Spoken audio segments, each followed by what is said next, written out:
in San Francisco. No, that's Milan. And Ilya Spivak in San Francisco. Almost landed the analogy. We're here to take you through the rest of this hour as we wrap up the futures trading day. And what a day it was, I guess. 25% tariffs announced after hours yesterday. Major U.S. auto manufacturers take a hit today. Well, except for one. You can guess which one that was. Ultimately, stocks. It was Ford. No. Stocks settle on the downside. NASDAQ off by about 0.5%. S&P off by about 0.25%.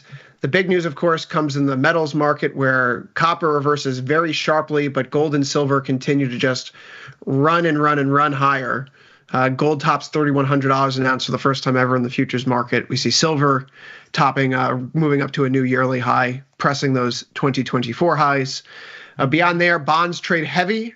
We have GDP this morning, initial claims this morning. We'll look ahead to the PCE reading tomorrow, as well as another Michigan consumer confidence report.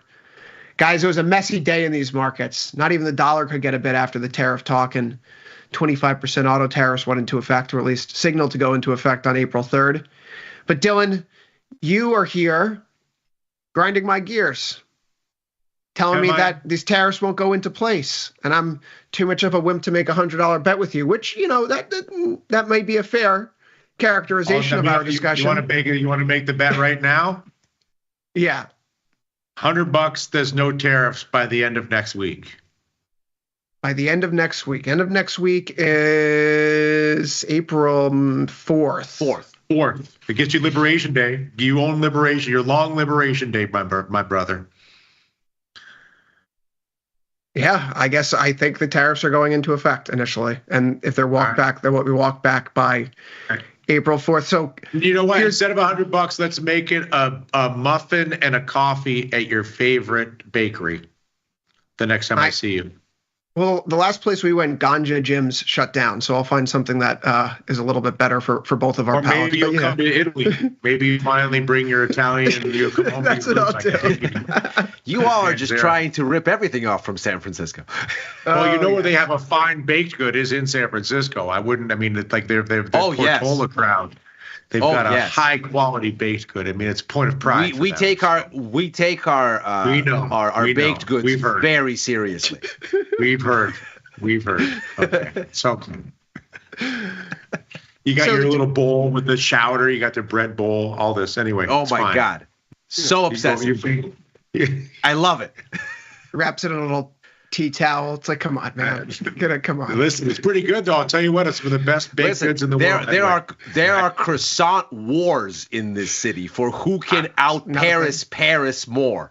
I understand. There's one place in the Tenderloin in anyway, I forget the name of the neighborhood. It was where it was like a gentrifying neighborhood with a fine bakery whose name everybody probably knows, but I can't remember right now, with a line around the block.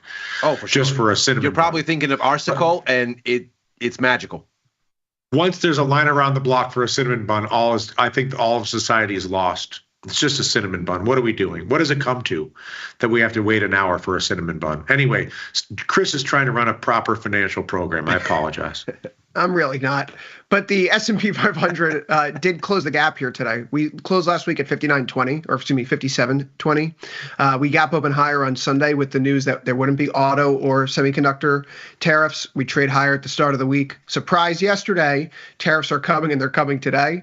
Today we digest the news and we hit a low of 57.20. So in effect, the deck has been cleared from the enthusiasm that tariffs wouldn't be implemented. Now I guess it's really to see how long they're implemented for. The big losers, when you think about today's session, we can head over to General Motors, which is down 7.34%. We could take a look at Ford Motor Company, which is off by 3.79%. We could take a look at another big manufacturer, Stellantis, which is down not as much, 1.17%. But perhaps away from the traditional big three, Tesla. This does close higher today by 0.39%. Granted, it's off of its highs. Dylan, you've been someone who is selling put spreads or puts down here during the sell-off. It's had a nice rally. How are you feeling about your trade now moving into the weekend? I mean, I like it. I mean, I think the trade discussion, the speculators' delight, I won't call it the madman's delight, but the speculators' delight at this moment, and we heard it from Tom, is the tariffs. and to be or not to be. So you want to be long Tesla, then you're short the tariffs. You want to be long Amazon, then you're short the tariffs. You want to be long Ford, GM, you're short the tariffs. You don't want to be, you're long the tariffs. And so I think the question you need to ask yourself is, one, where am I on the probability of tariffs? Whether it's in the Mag 7 or the automakers would be the two obvious places. And in addition to that, where am I on the, or do I want to get involved? Do I want to meddle with this nonsense? Where do I want to deal with this business? Or do I want to stay more macro E, as my friend from San Francisco might, and to say, listen, I don't know from tariff, no tariff, but I know this whole tariff, no tariff, to be or not to be routine is not good for global economic activity. So I'm long the bond, and I'll wait the rest of it out. Personally, I'm enjoying a little bit of a long Tesla position synthetically via the short tariffs. I'm enjoying my Amazon position. These are all little trades, but they're at least any trade that is more favorable is more fun than one that's not. I mean, Amazon pulled back here, but fortunately, you're the one that talked me into the Amazon thing on Monday. But I look at the Amazon's behavior, or any Mag 7 behavior, or any car behavior, as tariff to be or not to be. Is this a Romeo and Juliet kind of market? What is that supposed to mean? Is that? Well, you said to be or not to be.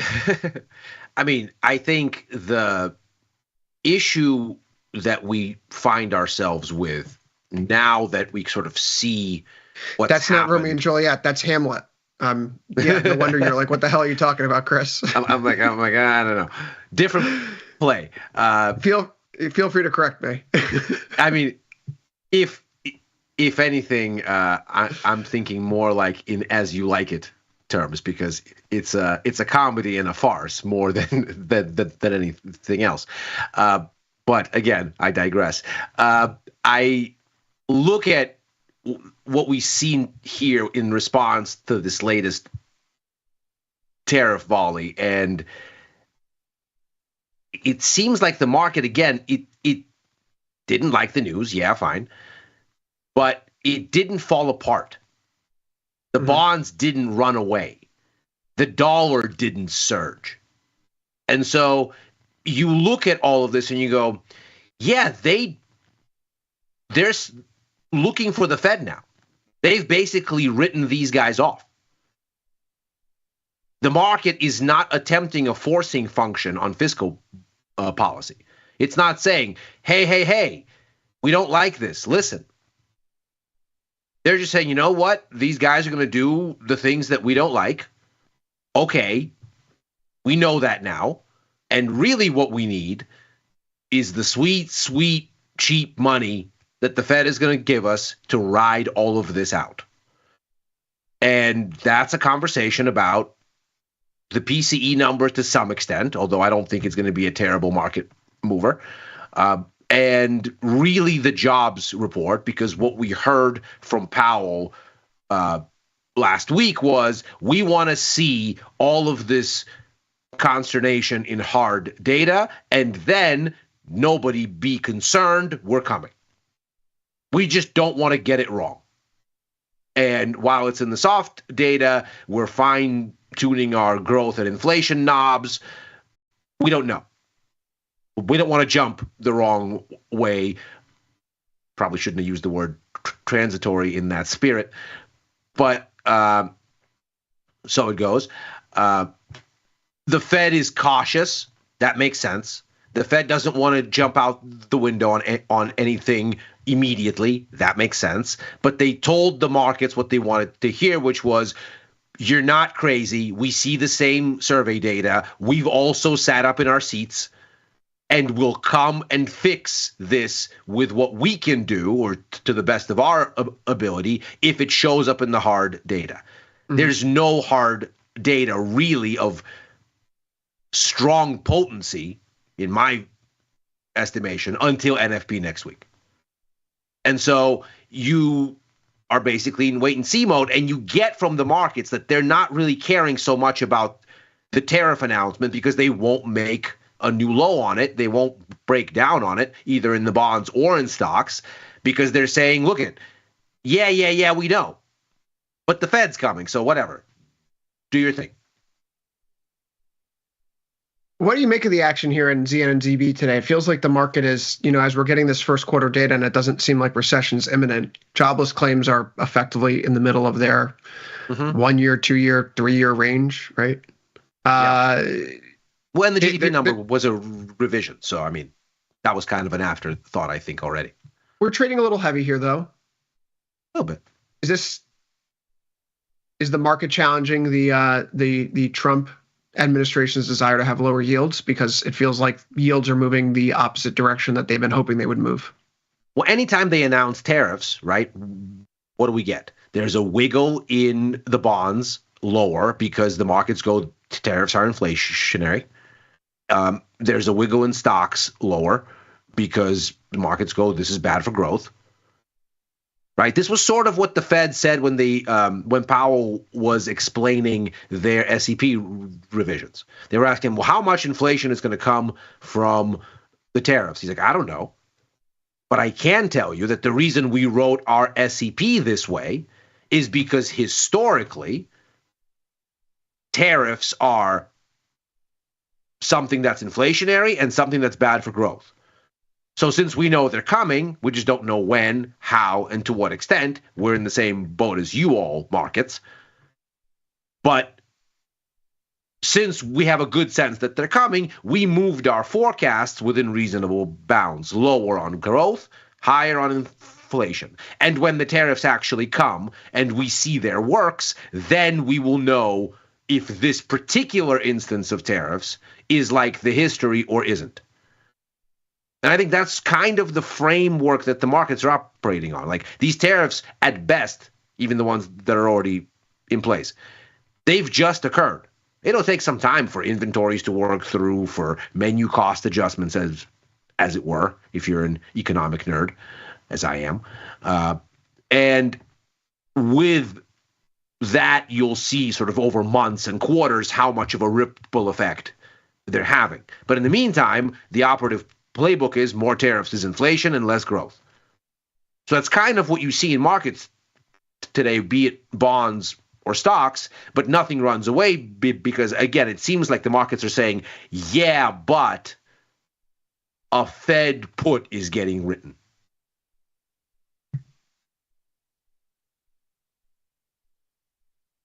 What's your most confident trade, Ilya? Still long that bond? Can I get you anything? Can I get you into anything more interesting? Not that that's boring, but anything else I can tempt you with? Can I tempt you with a tariff to be or not to be trade, or you're gonna let it play out?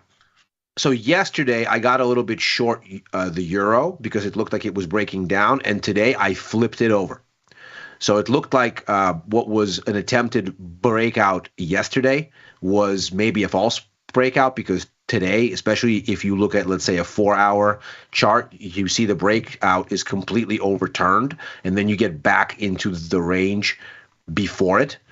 So I'm a little bit long the euro again, because I think all of this is kind of one thing. It's telling that yields don't stay up and the dollar doesn't stay up in the wake of this tariff news, because if you're onboarding the tariff news as bad for growth, higher for inflation, you go, okay, well, the Fed's not coming as soon, maybe not as hard because inflation. So, okay, higher dollar, higher yields. You get that for a while, and then it completely unravels. So, to me, this was enough to take a little stab short dollar again, because if it won't go up on this, it's kind of stuck. You notice that the currencies that fell versus the dollar today, Canada, Mexico, Japan, yeah, all currencies with significant manufacturing, automobile manufacturing, that if... Well, and amazingly, the euro didn't, which is also an automotive importer, obviously, of heft. So that you're absolutely right. That was another one where I looked at it, I'm like, this euro is very resilient. Now, of course, it also helps that I wrote a very, very long-term bullish euro article yesterday and waxed about it for a half hour on macro money. So as we've said before, confirmation bias is the most satisfying of all the biases. Mm-hmm. So maybe that skewed my thinking subconsciously today to get long, but I don't hate it. Dylan, I guess the same question that you asked Elliot. What's your most confident trade right now on the board as we make our way through this tariff talk and auto metals short meltdown? The tariffs. I'm now at the point. I've now approached maybe misguided. Certainly could be misguided. But remember the confidence that I was conjuring last year whenever there'd be an oil spike on news of World War III, and I would be like, oh, let's short oil. I've now approached that level of confidence on the short tariffs concept. So I like my long Amazon. I like my long Tesla. I like Tom's long Ford. I like Tom's long, GM. All the things. So I like being short Donald Trump. How about that? I think this man's a clown. And I think he can make money on it. I think he's a predictable clown. I mean, I'm looking at this. If this was just all for show, we've already seen, stories coming from freep.com, which is the Detroit Free Press website, how automakers are, and like even union shops are readying layoffs as a result of these tariffs. So, I mean, like if they even go through for a few days, it sounds like some people are going to lose their jobs. And that's kind of the problem here, that even if they're done for a negotiating position, there's going to be some potential collateral damage on the local level.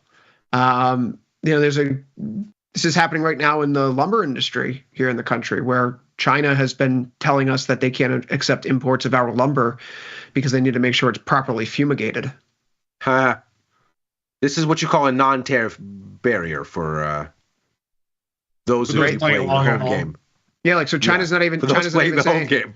Yeah, it's like, so we're not even saying like, yeah, we're not even going to respond. We're actually going to invoke something. We can say, actually, we think all your wood is infested with pests. We're going to turn down your shipments moving forward. Yeah, we're not tariffing this. It's just your wood sucks. Okay, bye. And like, how can you just?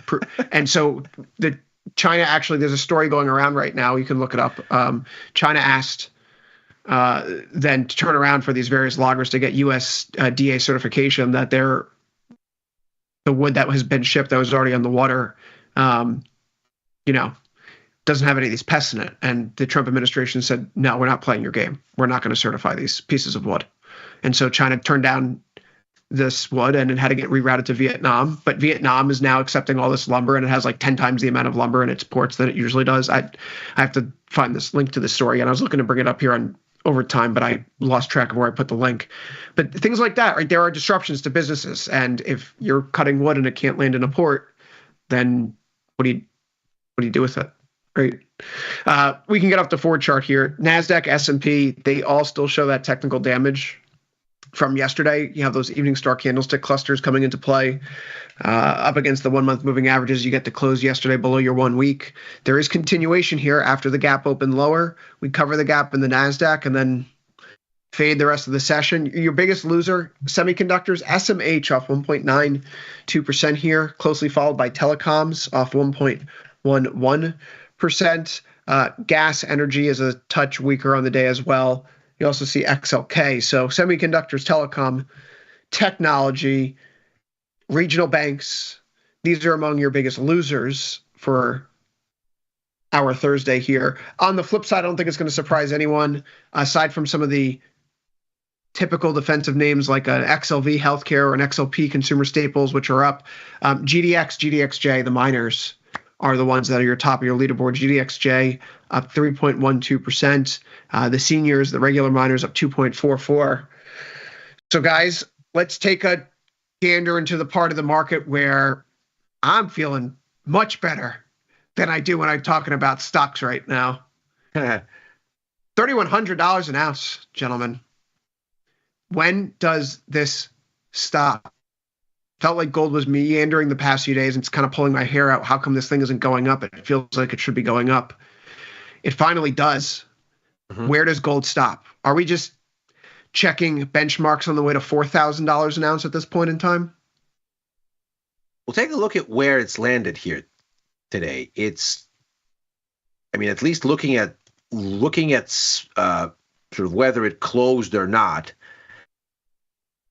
it's kind ignore of the New York close, the midday close, how it's marked off on the daily chart. yeah. You have to go to like the 12-hour to see where it's actually closing by the end of the future session, which will be through, right? We will be through the former high of 3092.80. We're up because at on 3098. spot you didn't do it. So, but obviously futures and spot not exactly the same thing. I do always look at gold spot though, because obviously that's a highly speculative instrument unto itself, and people do look. So I'm looking at this and going, okay, well, if it broke, then the next stop is kind of 3,100.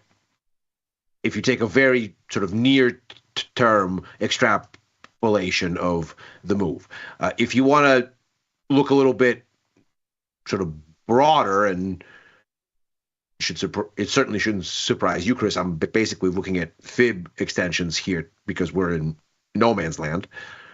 Then it's like 31.25, and then on to 32-ish would be the 200% extension. That green line that you have up there. So just above 3,200 becomes your bogey if you've really and truly taken this out. It does give me a bit of pause that when you look at the oscillators, I look at RSI, you've got others here, but the story is exactly the same as it usually is. Some divergence. There's divergence here, and momentum isn't looking great. Now, maybe that's because we just went through this consolidative period, right? Divergence is not a directional signal. It's a momentum signal. Maybe we've already seen the fading of momentum that needed to be seen here. Maybe that digestion is already over. I think if we get a poke through this to really cement the break, even if it's a 4-hour, 8-hour close here overnight on GC, thank you futures markets, they're going to be open, then I think you've got something to work with here. And on the 4-hour, it looks like you're maybe already there. Gold is very kind to me today. I tried to make an adjustment today and it just didn't quite work. I'm still long the 30, 25, 30, 50 call spread in the 28 days to expiration. I'm trying to roll this out to 123 to go into the GCQ5 contract and get long the 3,200 short 3,250 call spread.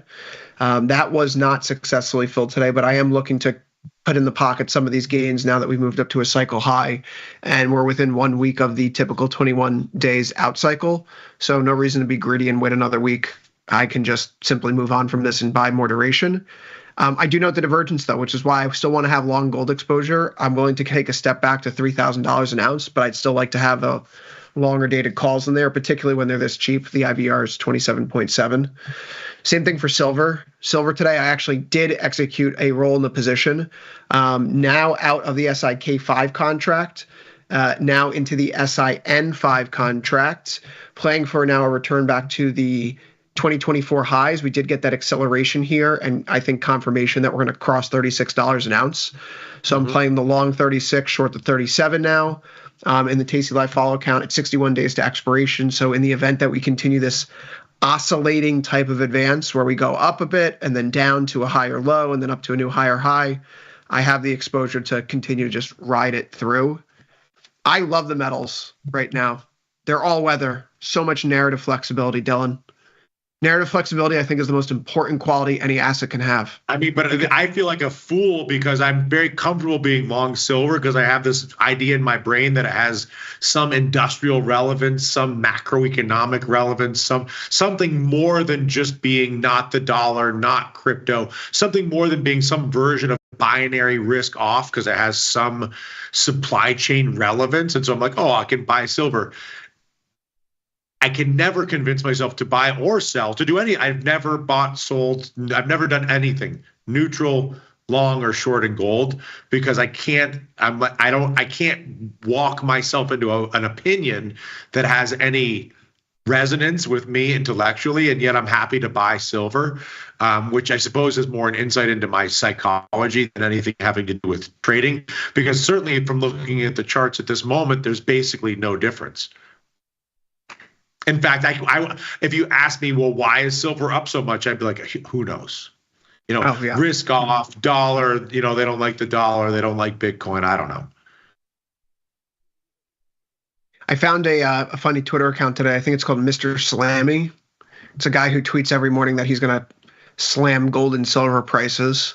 Apparently, there's a conspiracy in the gold and silver trading community that there are silver slams every single day. It's not something I've ever noticed, but I'm not a scalper, so that's not something that would really catch my attention. Curious what people think about that, if that's true.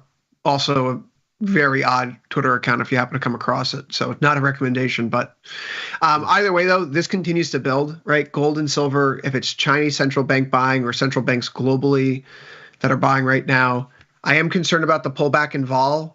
Pullbacks in vol and silver typically precede pullbacks in price, but that's not playing out here. And we're actually starting to bump back up a little bit. Today was a good day to roll out. It's a 16.7 IVR. Calls are cheap. These trades have been working. Stocks are being outperformed by gold and silver over the past year. Not going to get off the train right now while the world seems like it's moving into a currency space where, bottle caps from the game Fallout may have credence moving forward. Gold and silver, I think right now, again, I'm looking at $40 for silver. We're bumping up our gold targets to 32.25. If it works, it works. I'm a momentum guy. Not going to get off the train just yet. It served me right so far. Ilya, what's the biggest risk to being long gold and silver still? I like to buy high and sell higher. I think if you look at sort of what would be the natural thing, you'd look over the past week and you go, well, why today? Why does gold stall after the Fed ostensibly, if you looked at stocks, gives the markets their dovish thing that they wanted? Why does the dollar, after that dovish thing, go up? And why does gold go nowhere? And the immediate kind of thought process is the stock market is, as ever, a temperamental child, and what was going on in the bonds and in the dollar and in gold is the macro, sensible, two-way market reaction. That is to say, those are bigger markets, more liquid markets. They had already discounted what the Fed was likely to do before the Fed did it to a much greater extent than stocks did. So the Fed comes out there a little bit more dovish. Stocks go, hey, wonderful. And gold goes, yeah, I know. And the dollar goes, yeah, I also know. We already made these moves. And they actually fade. So you sort of see this speculative interest come out of them as though the Fed has basically validated a speculative thesis that was already in the price. And so you see gold pop today and you go, well, if you were going to run on the dovish Fed, you would have done that. But you didn't. What's different today? Why this all of a sudden now? And it feels like it's more a knee-jerk tariff kind of a thing. And if that's the case, and the real story is more about the Fed, I don't know how much legs this has. But that's not. What would the real? That's story not a great be about argument. The Fed? How relevant is the Fed right now, actually, in this moment? I just very feel like relevant. The Fed is, I think it's the only thing. I think it's the only thing that's relevant. You think the Fed is more relevant than the president right now? Yes, because I think the markets have lost faith in their ability to discipline the White House. I don't think they believe at this point that the White House is amenable to market discipline or market consternation affecting their behavior. And so they've moved on to say, well, their behavior is just going to be what it is, and we want cheap money to ride it out. I think they've turned to a different release valve now. Meaning, okay, the Fed is the reason we're going to survive Trump is because of the Fed. Yes. And the Fed is going to be the shock absorber to this madness. Yes. And we want, or at least that's what they hope. Yeah, that's the dream. And when is the next window to verify or discredit that hope? NFP. The jobs number? NFP. Yeah. In my mind, it's NFP. I mean, obviously, there is a revision of consumer confidence data. Maybe it's wild. There is the PCE numbers. Who knows? I don't think they're going to do anything. They don't usually do anything, but it's not impossible. It's macro event risk. And it's certainly the case that sometimes macro event risk is notable not for its substance, but for its passing. That is to say, the market doesn't want to have conviction until the macro risk occurs. Then it occurs. There is no substance. But what it gives is permission to the markets to do what they wanted to do, but didn't because event risk was in front of them. So who knows? Maybe after PCE tomorrow, the markets go, okay, la-di-da, event risk is out of the way. What was our default? And they do that. So I think the substance, where you really get a sense of will the Fed ride to the rescue maybe as soon as May, is what happens with the jobs data. That's the next big one, because that would be the kind of quote unquote hard data that Powell is talking about. Wait, so if we have a bad non-farm payrolls report next week, the markets are going to feel comfortable that we may get help on May 7th? I think if you get a really bad number next week, if you miss by a decent margin, then you get the sense from markets that maybe the Fed is not going to cut in May, but what it's going to do is it's going to give you all the requisite squawking to tell you that when they go in June, first of all, they'll go in June. Right now it's July-ish, but they'll go in June. And when they go, they'll revise the SCP dovish and give you the intent to firefight this thing. And that the messaging in May will meaningfully change. Because there will be a statement, there will be a press conference. Powell will have the ability to get in front of a microphone and do his song and dance. I think they're going to start to speculate that more easing is coming. That maybe this year it's not a 2-cut year. Maybe it's a 3-cut year.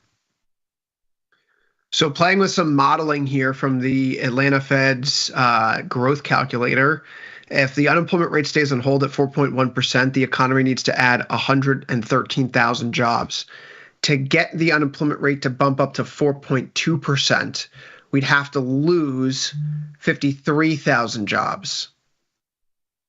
The margin for error is actually not that big. No. There have been previous unemployment reports where it's like, well, the unemployment rate's going to go up if the pace of jobs growth slows down to just like a 50,000 per month increase, right? But now it's saying like we're on the precipice where we just need to start losing a few jobs to start to see the unemployment rate go up. It's not that the economy has so much slack in it anymore. That's not necessarily a great sign, but I don't know. I feel very much the opposite, Dylan. I care less about the Fed now than I think I ever have in my professional life. That's how I feel. That's why I was interested in Ilya's perspective. Ilya is saying that Trump is such a lost cause, and that that basically the only thing that matters is the Fed's ability to serve as a shock absorber to whatever happens, which is obviously a argument that is easily seen to have merit. I view it in a different way, which is I believe the market is capable of disciplining Trump into some form of predictability, and that whether it's Lutnick or Bessent or whoever the signal boys are on the chat room over there, that they are, that 10% is one thing, but 20, 30, 40% declines are available if they choose to behave like the fruitcakes that they are. But I don't think they want that. And I think that the market is the correcting mechanism more than the Fed. But I also can see the merit of Ilya's point of view. And by the way, maybe they will become amenable to market discipline if there is a 20% sell-off, let's say. I think everything obviously is a moving target with this bunch. But when you sort of look at what they've been saying so far and how the markets don't sell off on the auto tariffs here like they have, or like they could have, they ultimately hold up.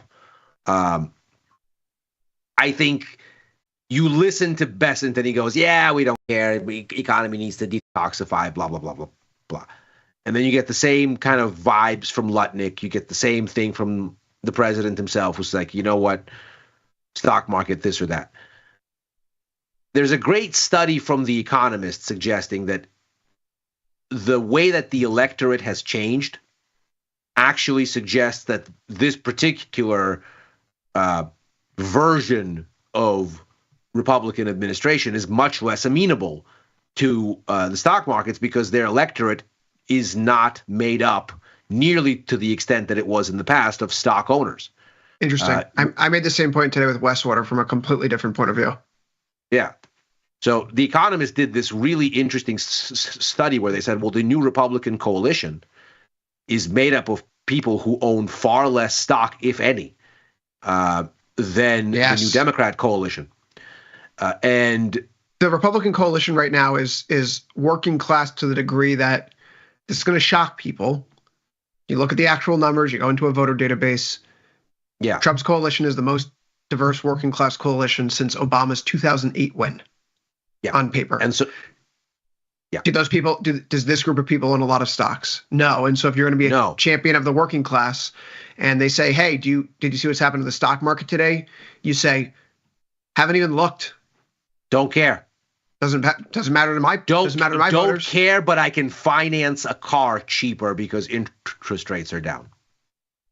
And that gives you a sense of how disciplined the markets can make this administration. Oh, and more specifically, which markets? Now, it certainly might become the case that we learn that, oh, tariffs are inflationary. Who'da thunk it? And people rebel. And then you get some market discipline if the bonds really crack lower. But for now, they're not. And again, when you see the response to this today and you go, okay, the bonds don't really crack lower. The dollar doesn't really rally even against the euro. Okay, stocks don't really break down. What is it that's going on here? Well, there's a logical through line here. Is the market goes, why shouldn't stocks be afraid? Because the Fed is going to come backstop us from this madness. And if they are, it's with dovish policy. So the dollar shouldn't strengthen and the bonds shouldn't collapse. That's my story until, right? And Chris, you and I are going to talk on Futures Power Hour tomorrow. I'm completely open-minded to the idea that tomorrow the White House is going to say some other thing, and the narrative is going to change. Who knows? Yep. Very possible that tomorrow we are having a completely strong different convictions conversation. Loosely held, as it were.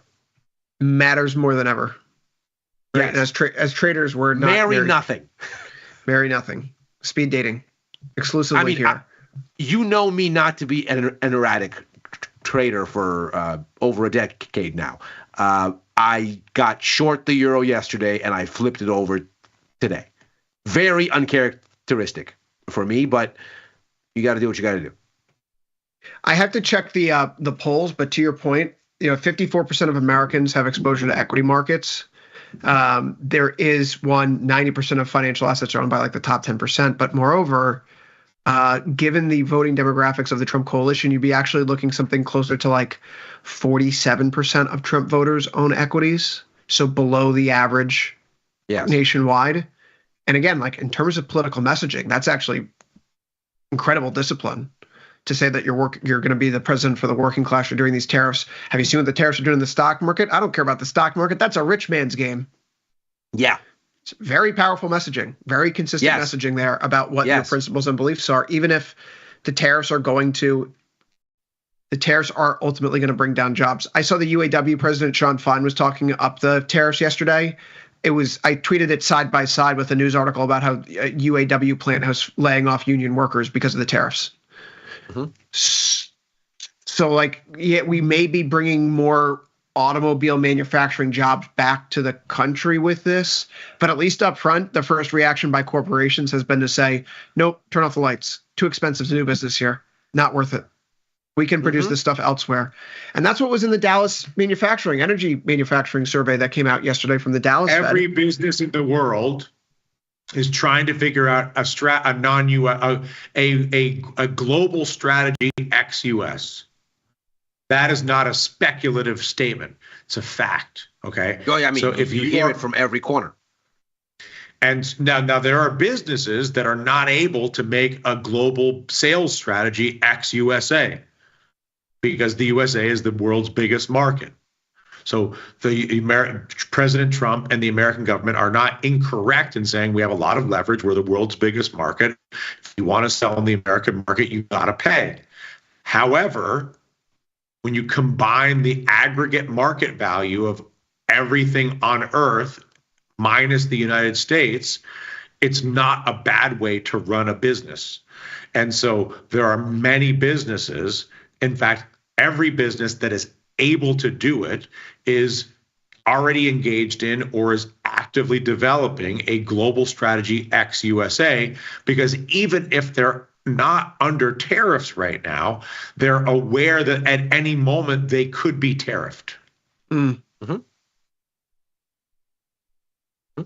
And by the way, as we talked about, go ahead. Sorry. No, please finish. No, I just as sure as it's entirely within the rights of the United States to say if you want to sell in the U.S. market, you got to pay an entry fee, tariff.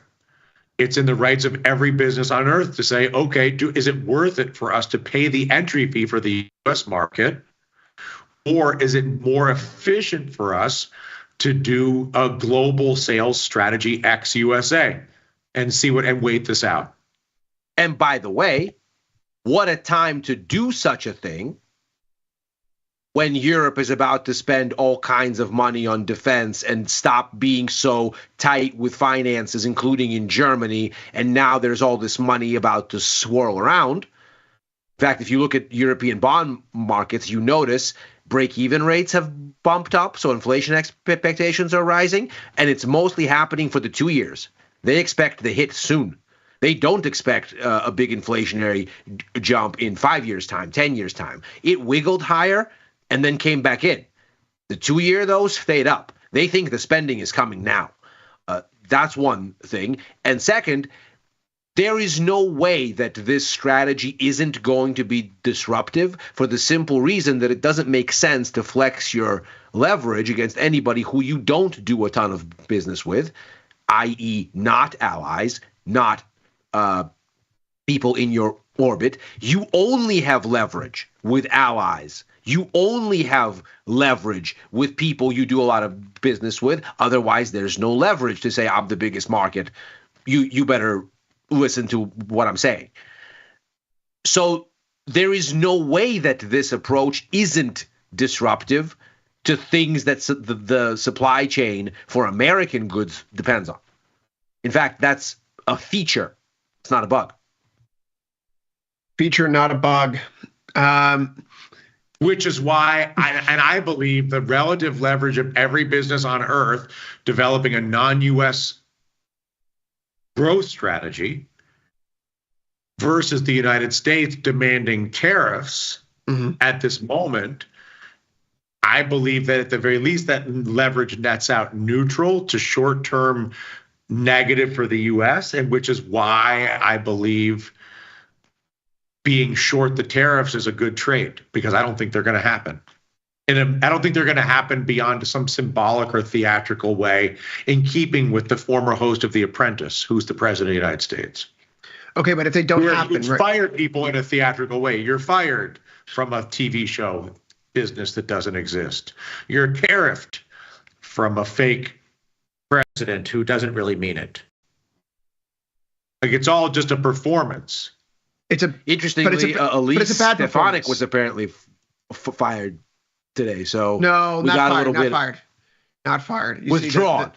She was withdrawn because the Republican House majority would be at risk if she went through and got confirmed. If you've been watching the special elections that are taking place in rural areas right now, Republicans are getting trounced.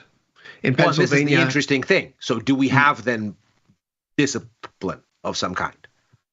That is one of the considerations here, right? So there's a string that you can pull on. Why would you pull this nomination? Stefanik is one of the top Republicans in the House. She clearly would get confirmed.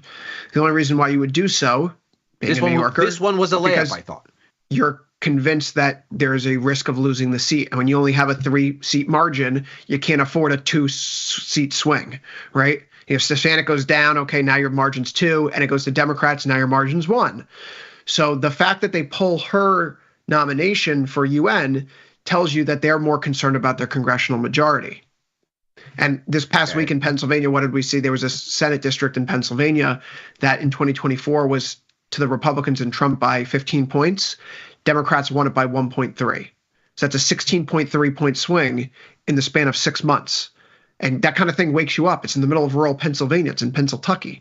It's not exactly happening in Philadelphia. So if that can happen there, then who's to say it can't happen in blue New York? I think that's one of those little ear to the ground moments for me. And they go, oh, there are people that are talking within the administration now. Our policies are unpopular, and we won't be able to prosecute the MAGA agenda if we don't have a trifecta in government. It won't happen as smoothly, of course. Trump can do things by EOs, which will be challenged in court, and whether or not he respects the court orders is another story. But without a Republican trifecta, it becomes a lot more difficult. So you got to hold on to that thin House margin, and they don't feel like they can hold it. Some real politics in play there. And it sets up a fascinating, set of circumstances now for how the administration proceeds. But Dylan, I wanted the tariff situation there. Mark Carney, the new Prime Minister of Canada, came out today and said it's clear at this point that the U.S. is no longer a reliable partner. If we take the tariffs off, does that make us any more reliable? No, it makes us look sailed. It on again, off again, snip, snap, snip, snap. The world doesn't want to deal with the Michael Scott tariffs. The world is Michael Scott in that example, by the way, right? Michael Scott is frustratingly saying on again, off again, snip, snap, snip, snap. You know what that does to a person? That's the world saying you guys are putting on the tariffs. U.S., you're putting off the tariffs. U.S., vasectomy on, vasectomy off. Make up your mind. And what happens to Michael Scott and Jan in the office? They break up because it can't take the volatility of the on again, off again. Also, the surgeries. Can't imagine going through that. But that's kind of what Canada's position is right now. Like, we don't want to keep going under the knife. We can't. We're going to have to take a timeout. It's best if we separate and see other people for a little while. But in macroeconomics, you don't just date around for a little bit. When factories get moved, when manufacturing processes and supply chains are shifted, they don't come back. Why would they come back here? Canada, I think, has a better is there a better shot of Canada joining the EU in some sort of trade deal than for Fortress North America to come true at this point in time? Possible. I've been thinking about it. That would be a major blunder by the U.S., subordinating our position from empire.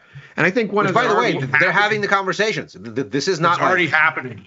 This is not like tinfoil hat stuff. These conversations are happening now. They're being reported on. That I had lunch with an Italian defense contractor Monday that was solicited by the Canadian government to basically build an Italian materials factory in Canada, cost at Canada's expense.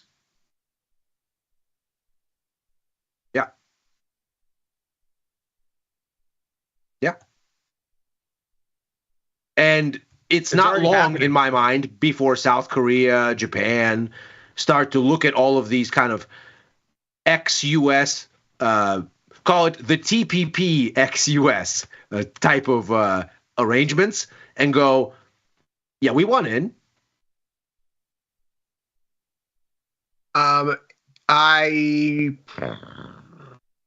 Trump is playing a game of mafia leverage.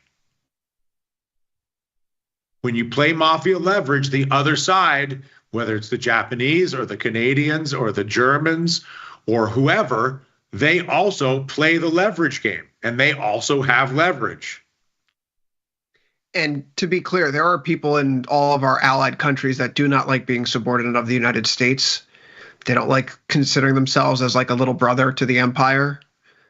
The U.S. has been an empire. I think this is one of the things that we don't want to acknowledge. The U.S. has been an empire for the entirety of all our lives. Because we walked into it accidentally. One of the great ironies is that Russia really wants to be an empire and can't, and we sort of are finding ourselves in one, kicking and screaming. So Andrew Carnegie was a big anti-imperialist. He really stuck his neck out to be anti-imperialist. Wrote letters to Congress, wrote letters and papers. William Jennings Bryan is anti-imperialist in the late 1800s. Yes.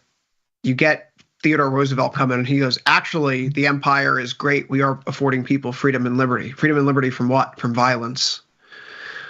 And so there's a strain of Americans who believe firmly at the time that empire is a good thing and that we should be imperialistic because it's better to be under our security umbrella and have us running things than to be under the umbrella of the British or the Spanish or the French or whatever other power was rising at the time. And so, I mean, we went out there and we're like, we will have Spain.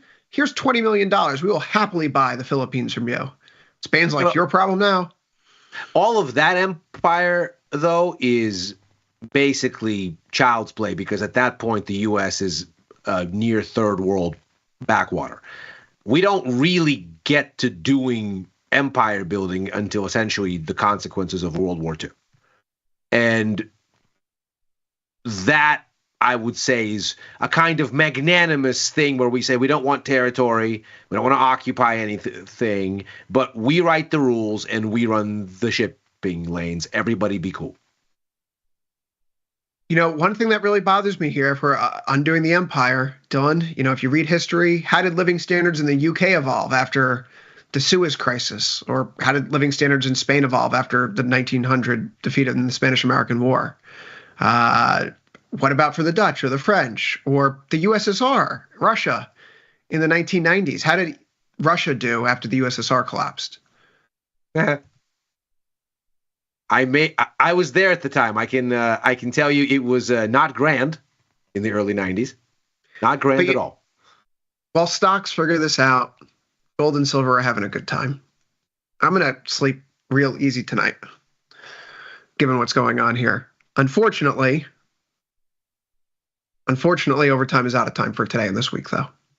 We'll be back on Monday, same time, same place, right after last call, 4 p.m. Eastern, 3 Central, every Monday through Thursday.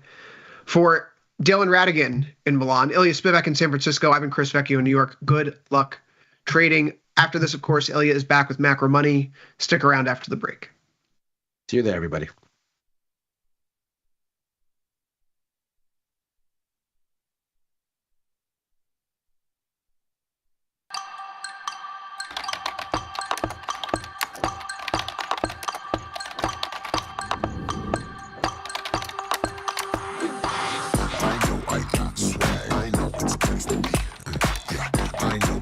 How much does it cost you guys to do simultaneous hair flips?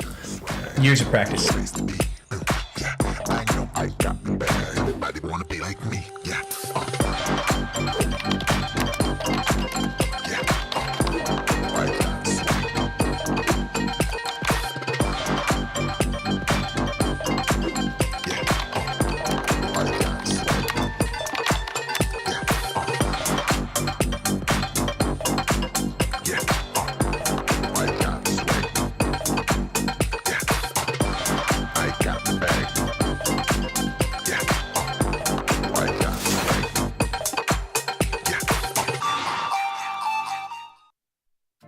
South Carolina, how are you, my friend? Hey, I'm good, guys. I just wanted to let you guys know and Tasty Nation know that I've been following you guys for 3 years. Where else can you call two real traders?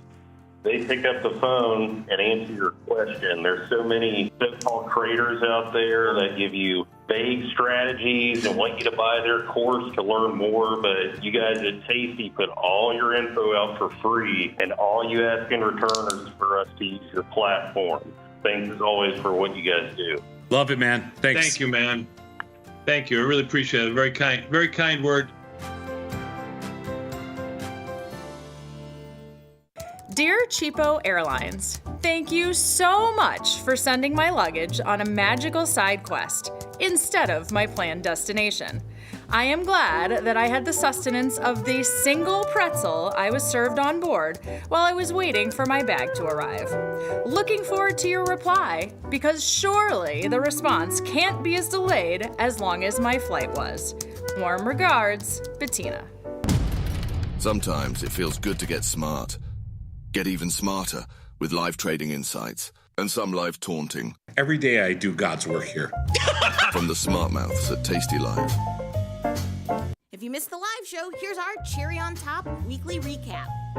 What is going on over there, girl? His hat was a late entry today. He girl. Came in. Oh, it's all jaunty now. You gotta move more towards your left. I hate when that happens. Your other left. Like when you can't get your you can't get your bangs right. Oh, I hate that. I know. You know. I hate that. What's going on with you? I'm watching you walk. What did you do? Did the corned beef king of Chicago get taken down by his own corned beef?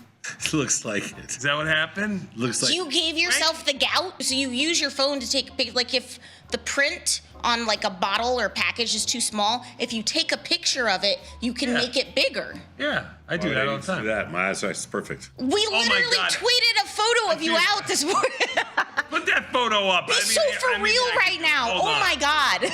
You can hear them laughing. You can hear them laughing. Studio, but that's Tom right now. That's my view of Tom. Beautiful. He came in wearing that today. Wait, what does the back say? Does it have your name on it? No, I would never wear a shirt. Now, I'm glad you brought that up because only the biggest loser in the world would wear a jersey with their name. Hey! There they are. Hey! JJ. Put him up. Only the biggest loser. There they go. Scott, what's up, my man? How's Japan? Scott, you better have not worn the jersey with your name on the back. Nobody wears a jersey with their name on it. Look how good that looks. That is so lame. I'm sorry. You can't do that. I'm so embarrassed that JJ is wearing that jersey. What does it matter to you what someone else wears? There's a code. What is the code? It's all right. There's a code. In Chicago, if he wears a jersey with his name on it, somebody's gonna throw a beer on him. Would you like to say hi to Mr. Tom Ricketts?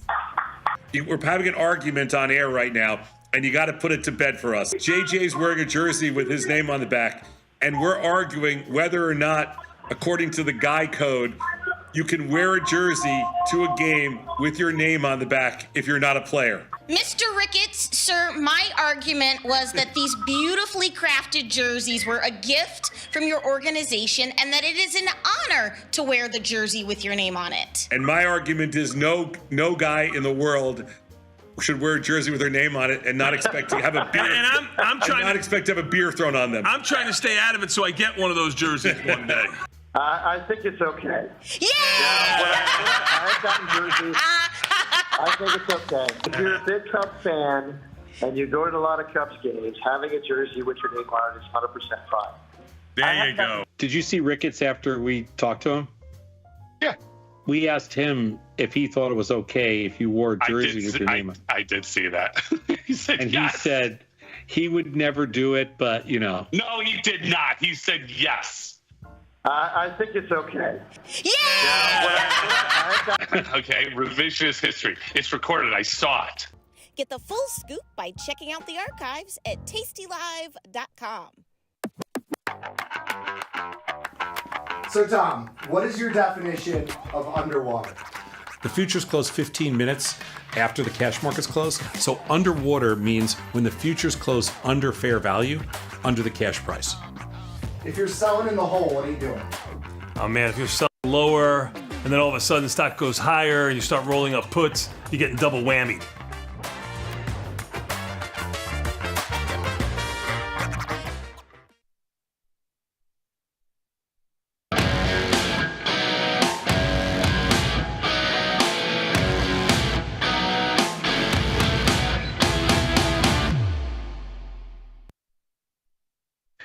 We get more tariffs, but the markets seem to take it, dare we say, in stride.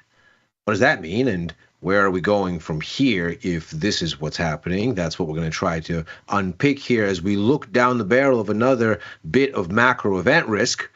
U.S. inflation data again in front of us. This is Macro Money. I'm Milius Spivak, head of global macro here at tastylive. And we are going to unpack what the price action here seems to be saying and what we might see then in the wake of these new announcements and as the data starts to hit markets once again. So let's first consider here what has occurred when we got this announcement of new auto tariffs, and we're less sort of concerned with the substance of the announcement. It's more so the market reaction. And we start here from the S&P 500 just to get a sense for overall risk appetite. And needless to say, we have our bearings here. This was the rally last year going into the election. We can see it held up through the election and then stalled going into the new year, gave us a consolidative period from early December through basically the end or middle to end of February, where we got some disappointing economic data that suggested recession fears are building or have reason to build, and we've had a massive sell-off. And about the beginning of last week, we started to crawl higher. And as we discussed then, that appeared to suggest that maybe what we're looking at is the market saying, okay, we're going to get some untoward policy from the administration. We don't like tariffs, and more importantly, we don't like uncertainty about the tariffs. We don't like uncertainty about government staffing levels. We don't like uncertainty of any kind. It would be much better if there were a longer-term agenda that were delivered that we could benchmark against, value assets accordingly, and move on. But since we're going back and forth here, we don't have that. And we tried to discipline officials with market action. Of course, we can see that here. Get the first round of tariff headlines, there's a lurch. The tariff uncertainty starts to show up in the PMIs and the consumer confidence data. There's a sell-off. But the message from the administration has been, this is fine. This is a necessary adjustment. The economy will not careen into a ditch here. This is the markets kind of onboarding this hard change in policy that we're implementing. This is normal. And the message is coming from credible sources. Certainly, the Treasury Secretary, Scott Bessent, as a macro hedge fund investor that grew up under the tutelage of the great George Soros, who really knows this architecture and these mechanics, possibly better than anyone, or certainly one of the great practitioners of this possibly ever. So when Scott Bessent comes out and says, yeah, okay, you know what, this is fine, the markets take those comments as earnest and say, yeah, they're really not going to react. But of course, the markets want some sort of out because the uncertainty lingers. And so going into last week's Fed announcement, there seems to be this sense that, well, okay, we're not going to get a response to market discipline from the administration. So instead, we're going to need the Fed to come and ease monetary policy and give us the cushion of cheap money to withstand the volatility until the dust settles. And that seems to be the motivation behind this rebound into the Fed and then the rise after the Fed. We get this data on the PMIs this week, and it's almost as if we get some reinforcement, and that helps this pop to extend. Here's the numbers we get. They're not great. Certainly not like where growth was last year, but they are encouraging. So the composite showing faster overall economic growth than expected, 53.5 versus 51.5. So the expectation was the growth would remain, but at a slower rate. It came out faster. That occurs because the service sector ends up seeing faster economic activity growth than expected by a significant margin, 54.3 versus near standstill expected. In this PMI logic, 50 is neutral, above 50 is growth, below 50 is contraction. And the faster you go, the further you go above 50, the faster the growth. The further you go below 50, the faster the contraction. So mild contraction on manufacturing ends up being a little bit worse than expected. But the essence of overall growth, in that it's powered by services, ends up looking better. And so we get this rally that extends. Then, of course, the auto tariffs come.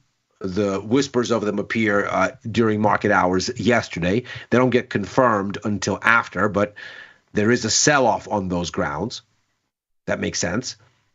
Markets, much as the Fed, are waiting to see what these particular tariffs do. Nobody knows yet, but they do know that historically the tendency is for tariffs to be bad for growth and to be an uplift on inflation. And so while nobody knows what any of the tariffs that have been implemented since the beginning of 2025 will ultimately do, because they haven't really worked their way into the markets and through inventories yet, what we do know is that the history has a precedent, and until we know otherwise, that seems to be what the markets are operating on. So not surprisingly, stocks come down. But notably, they don't break the bounds of this move higher. They hold up. This former cluster here, where the market was stuck after the Fed, then broke cleanly higher, it's been retested, but it hasn't been overturned. And so the series of higher highs and higher lows here remains intact. The market pointedly didn't like the news, but didn't think enough of it to really restart the down move. Fast forward to bonds and you get a similar story. If historically, again, the benchmark is more tariffs are inflationary, it makes sense why interest rates would go up here. This, of course, is the 30-year bond. It's down a bit, meaning interest rates are up a bit, and it doesn't sell off back into this more ominous area. It sort of holds its recent swing highs, much as on a backtest as support, that is. So again, the market doesn't run away with the announcement. It doesn't like it. It follows a familiar sort of playbook for what it thinks tariffs will do, but it doesn't want to have the big move at this point. Same thing for the dollar. Typically, more tariff news has been positive for the dollar. On the risk aversion, of course, dollar is a go-to haven asset because of its unrivaled liquidity in times of risk appetite stress. Also, there is the expectation that if you tariff imports, then demand will shift to the extent possible to domestic firms. And so less money, as it were, is flowing out through the trade channel. And that's somewhat supportive for the US dollar. So when you get a tariff news headline type of a thing, typically the dollar has strengthened, at least in this recent go round. But not only does it not strengthen, it weakens.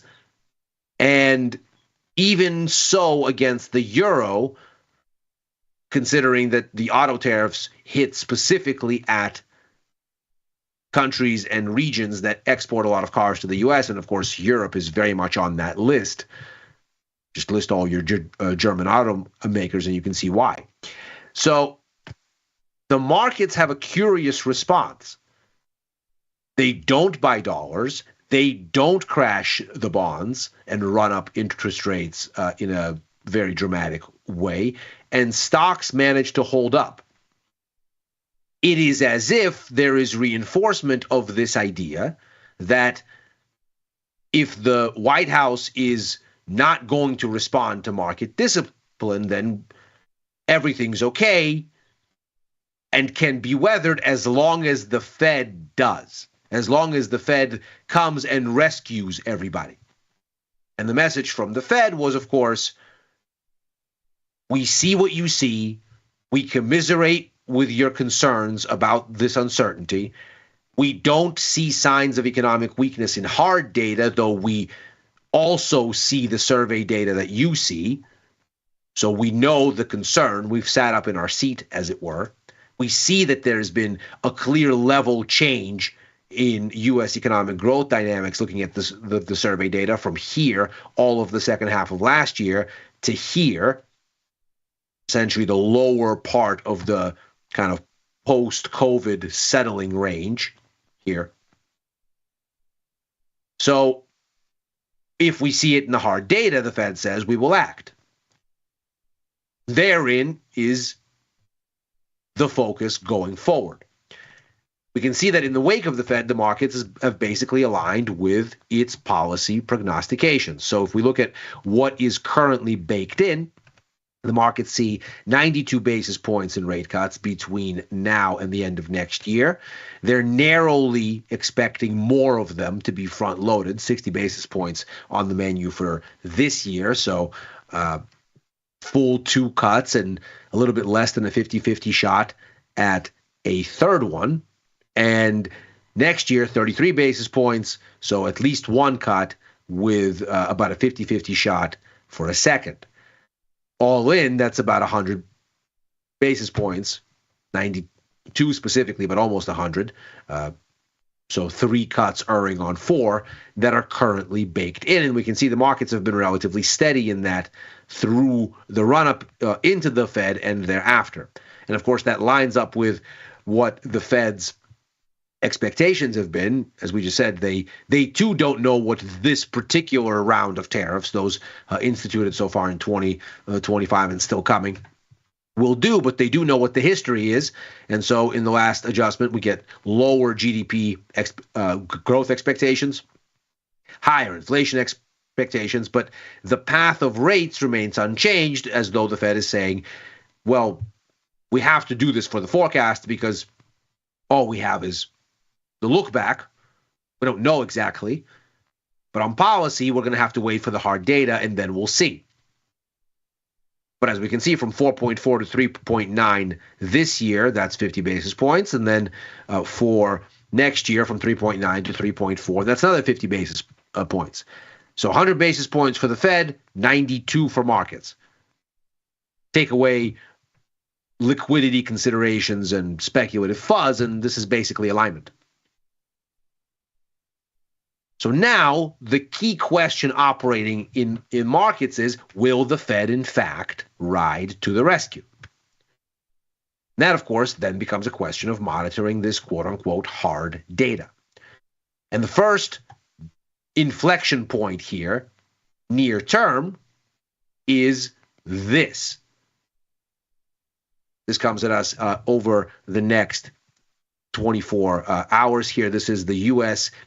PCE inflation data. This is the Fed's favored gauge of price growth.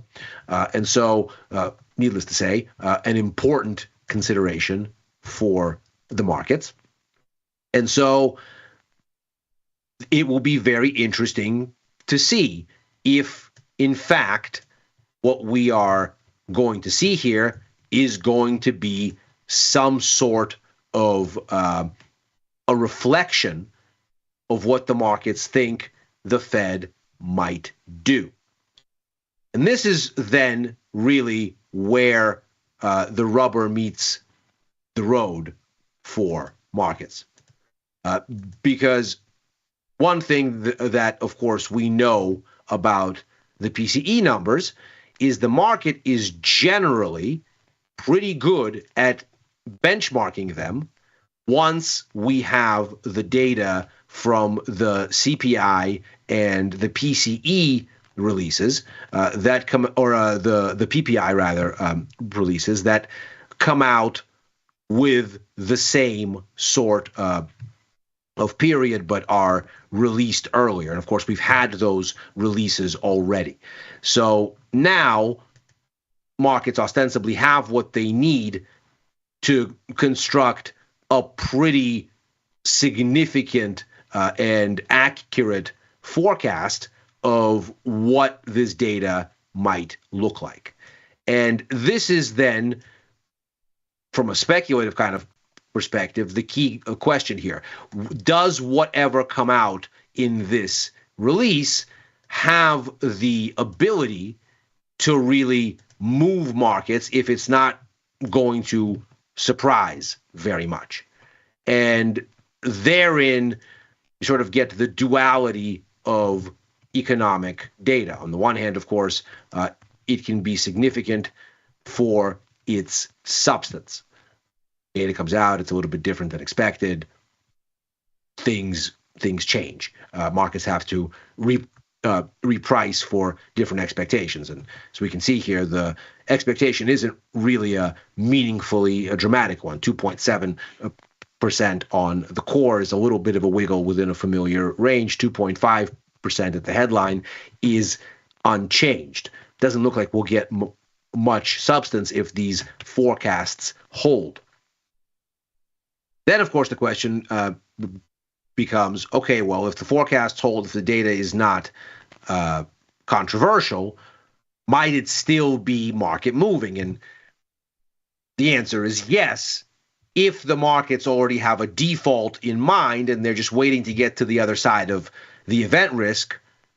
They don't want to front run it because they don't know what the data is going to say, but as long as it says what they think, that will be a way to get event risk in the rear view and have confidence to go do whatever the markets wanted to do.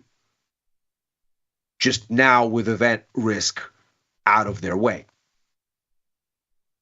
And how that might work here and what the default is, that could be an interesting consideration. So if we look at the Cleveland Fed's forecasting of these numbers, we can see that generally speaking, the numbers for the headline hew very closely to forecast. This is that quality forecasting that we're talking about. For the core, it can veer a little, but as we can see, most recently we're sitting right in line. And so the expectation is we go a little bit lower on the core. We go a little bit lower on the headline.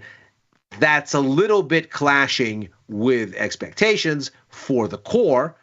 That might be some kind of a substantive deviation, but as long as it's not a big one, it need not sort of meaningfully uncouple Fed policy expectations. As we said, the expectation is that you go from 2.6 to 2.7% on the core. And when you look at what's being implied in this view from the Cleveland Fed model, you're looking at a little bit cooler on the core, closer to 2.6, so maybe unchanged rather than higher.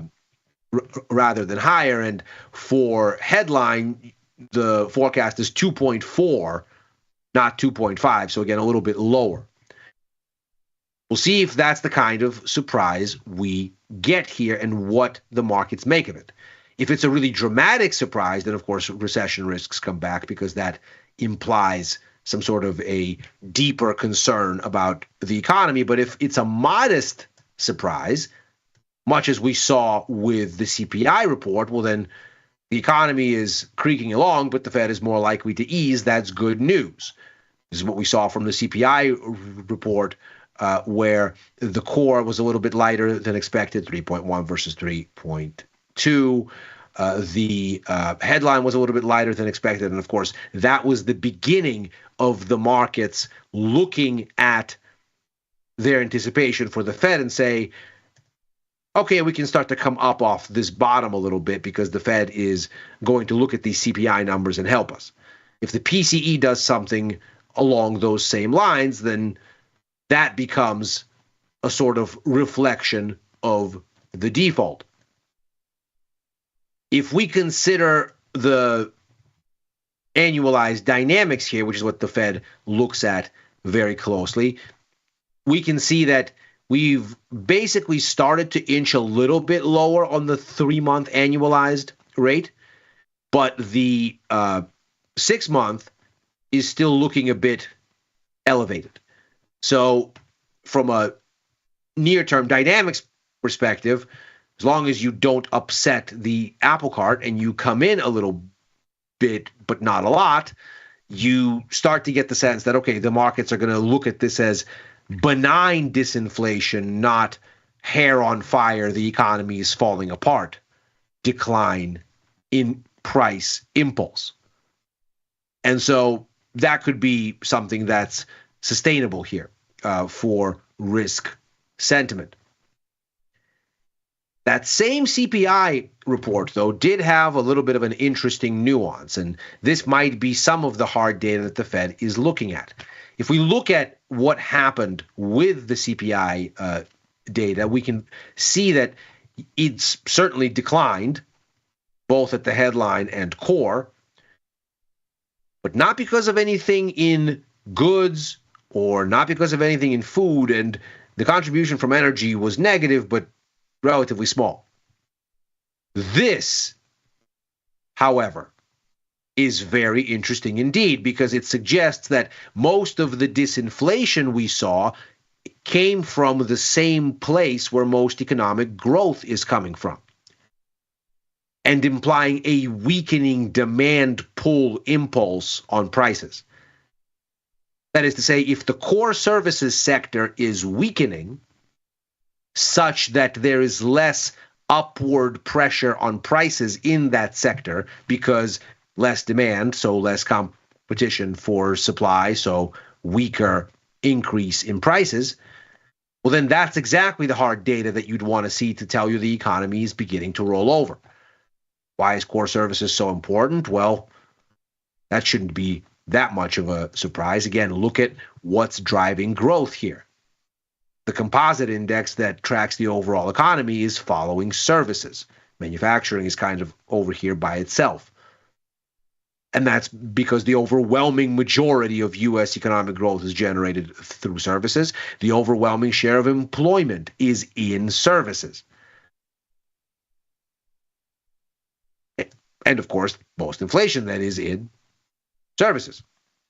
And so if we get the internals of this report, and it seems like there is a significant reshuffling such that core services looks like it's weakening, and that's where the downside surprise or any downside surprise might come from, well, then the hard data for the Fed may be there.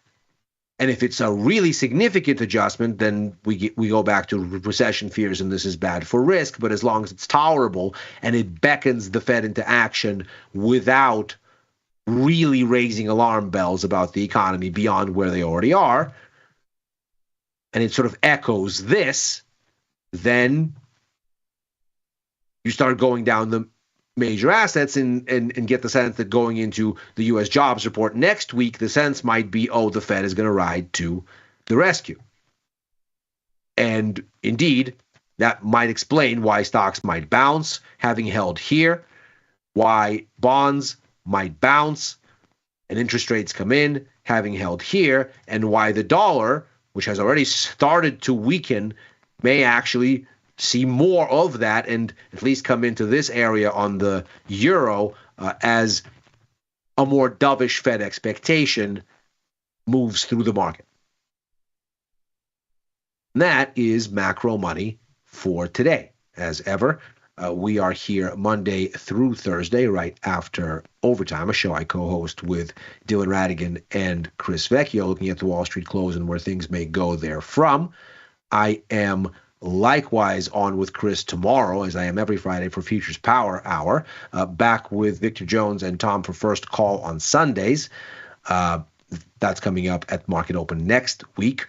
On with Victor for The Price of Truth on Tuesdays. Back with Chris for Futures Power Hour Mondays as well. Writing for the News and Insights portion of tastylive.com. Opining at Ilya Spivak on the platform formerly known as Twitter and on Blue Sky. If you're watching on YouTube, like and subscribe. Happy trading. Macro Money is back next week.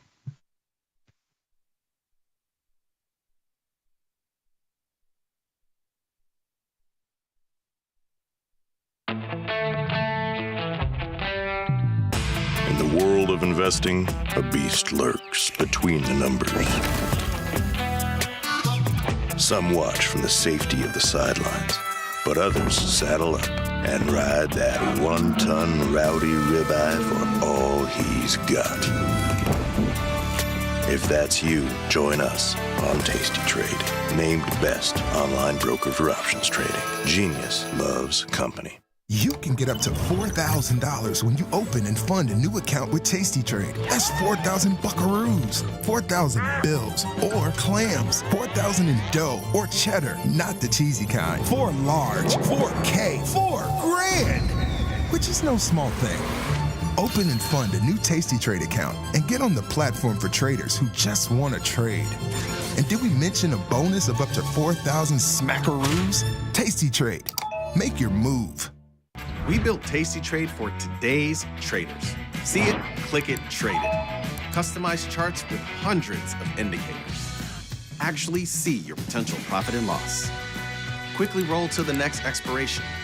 See gains and losses even when you roll. Cancel, replace, duplicate, or invert orders with just a few clicks. The tools, the data, the knowledge. See it, click it, trade it. Join the club, genius. Tasty Trade. If you missed the live show, here's our cherry on top weekly recap. You became Chicago's most eligible bachelor. What year was that? That was the debate we were having earlier while you weren't on the show to defend yourself.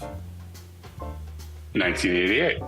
88. So Veneta was right. Late 80s, early 90s. You mean when I was on the Oprah show? Yeah. Yeah. Well, 88. I had flowing locks like Tom. Oprah just made it. Oh, here it comes. I mean, she felt bad. She felt badly for him. You know, you couldn't get a date. You get a car. You get a car. You get a Scott Sheridan. You get a Scott Sheridan. I want the car. That's right. Tasty Trade is now on TradingView. Trade stocks and futures directly on TradingView charts with Tasty Trade's low commissions. Try it out and leave us a review.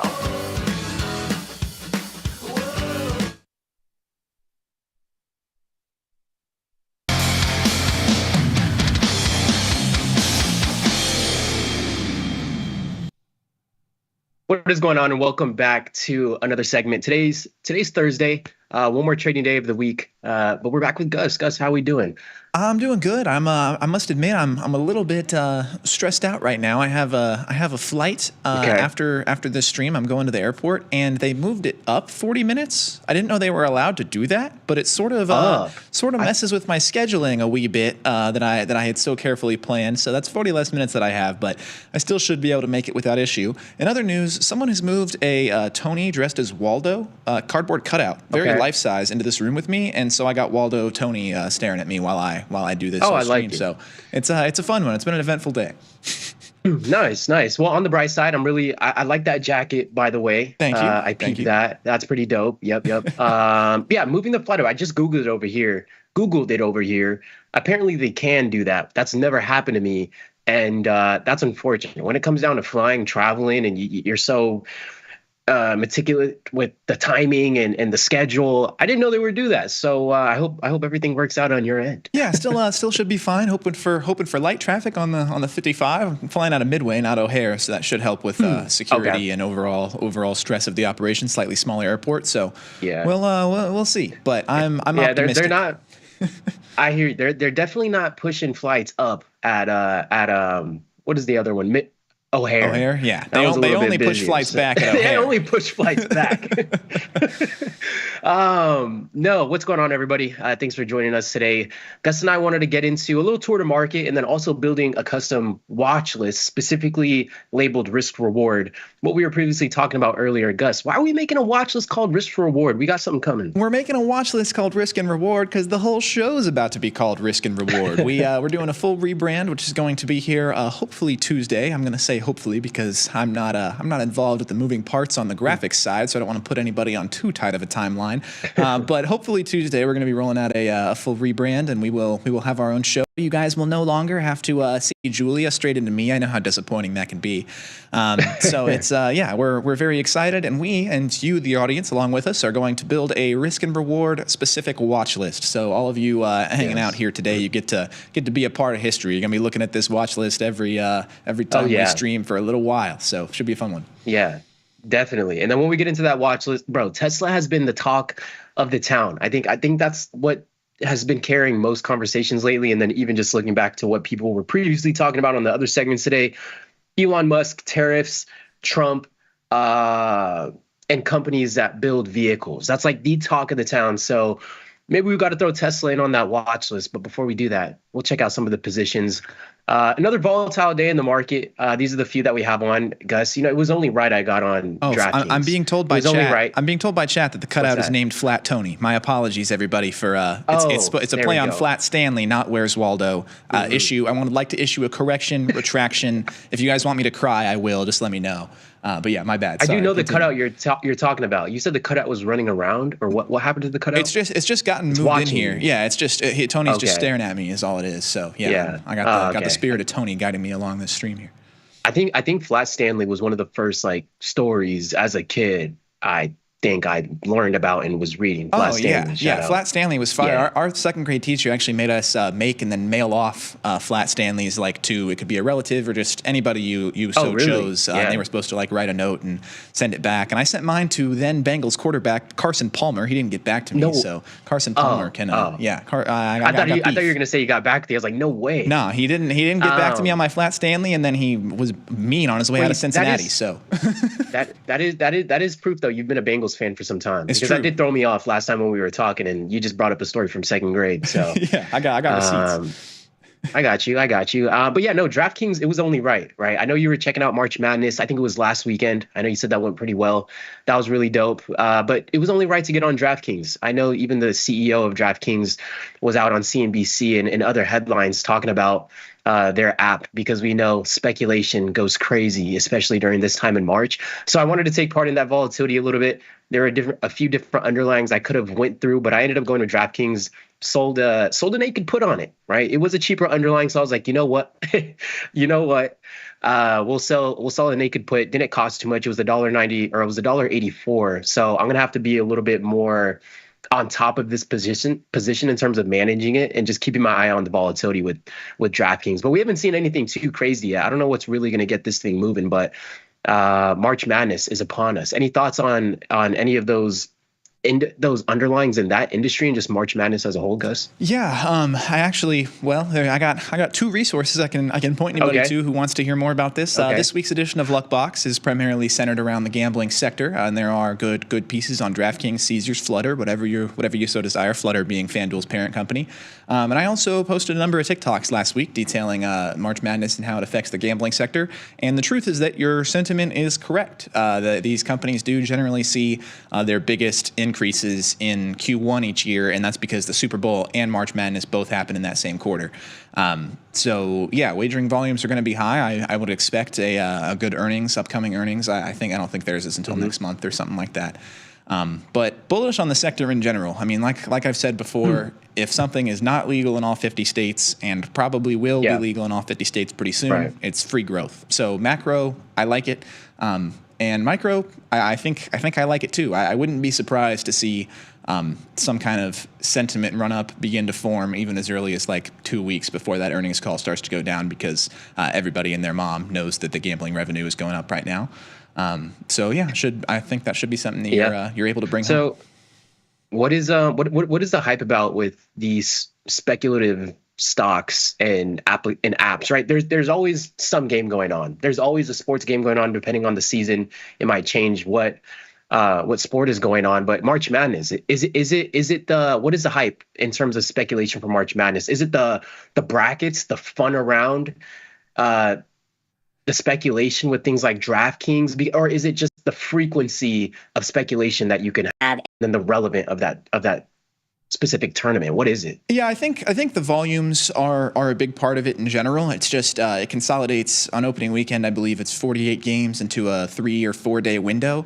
And everybody has their eyes on them, and everybody is, wants to be a little bit more invested, and that's what sports betting allows people to do. So the volume definitely ticks up, and also I think that something that's really helping this sector is live betting. DraftKings specifically, I know in their last earnings report, it was actually north of 50% of their total volume wagered is live bets now, which is pretty absurd as somebody who doesn't live bet hardly ever unless live bet. Yeah, as in somebody streaming their betting decisions. No. Like while the game's in progress, like taking action while you're watching a game. So you can be flicking through the channels during March Madness and then see a game that's close, and then all of a sudden you can pick a team to win and really have a dog in the fight, even if there's only 5 minutes left in the game. An increasing amount of all of these companies' handle is coming from live bets more and more, and they're doing more and more to flush people towards live bets because they also have the highest VIG, which is like the percentage that the book keeps, the hold, some people would call it. So usually there's about, let me do some quick math in my head, like 40 to 50% more VIG. You move from say 4% to 6% VIG when you place a live bet. Right. So the books want people to do it, and they're doing a really good job of getting people to do it. So a quick question. I'm really showing my lack of experience with the sports betting side of things, but isn't all bets technically live? Like you can't bet on something if the event isn't going on. Or correct me on that if I'm wrong. No, I mean, you are correct, but live betting, the term specifically refers to taking action on a game while the game is already in progress. Everything else, that's just regular sports betting. That's what you've been able to do forever when you bet before the game starts. But the way that it was, in Vegas and even on these apps for a long, long time, I mean, until 3-4 years ago, really, was that if the game started, you were out of luck. And then if you were in a sports book in person, sometimes lines would open back up at halftime. Like you'd get some second half lines and a couple of things that you could take, but it was only during stoppages. But now, like, you can see a guy make a 3 and say, oh man, this team's getting hot, and just throw money down without even thinking about it, which is perhaps a detriment to society. I don't even know if I would say perhaps, maybe definitely a detriment to society. But it's something that you can do, and these books are making crazy revenue on it.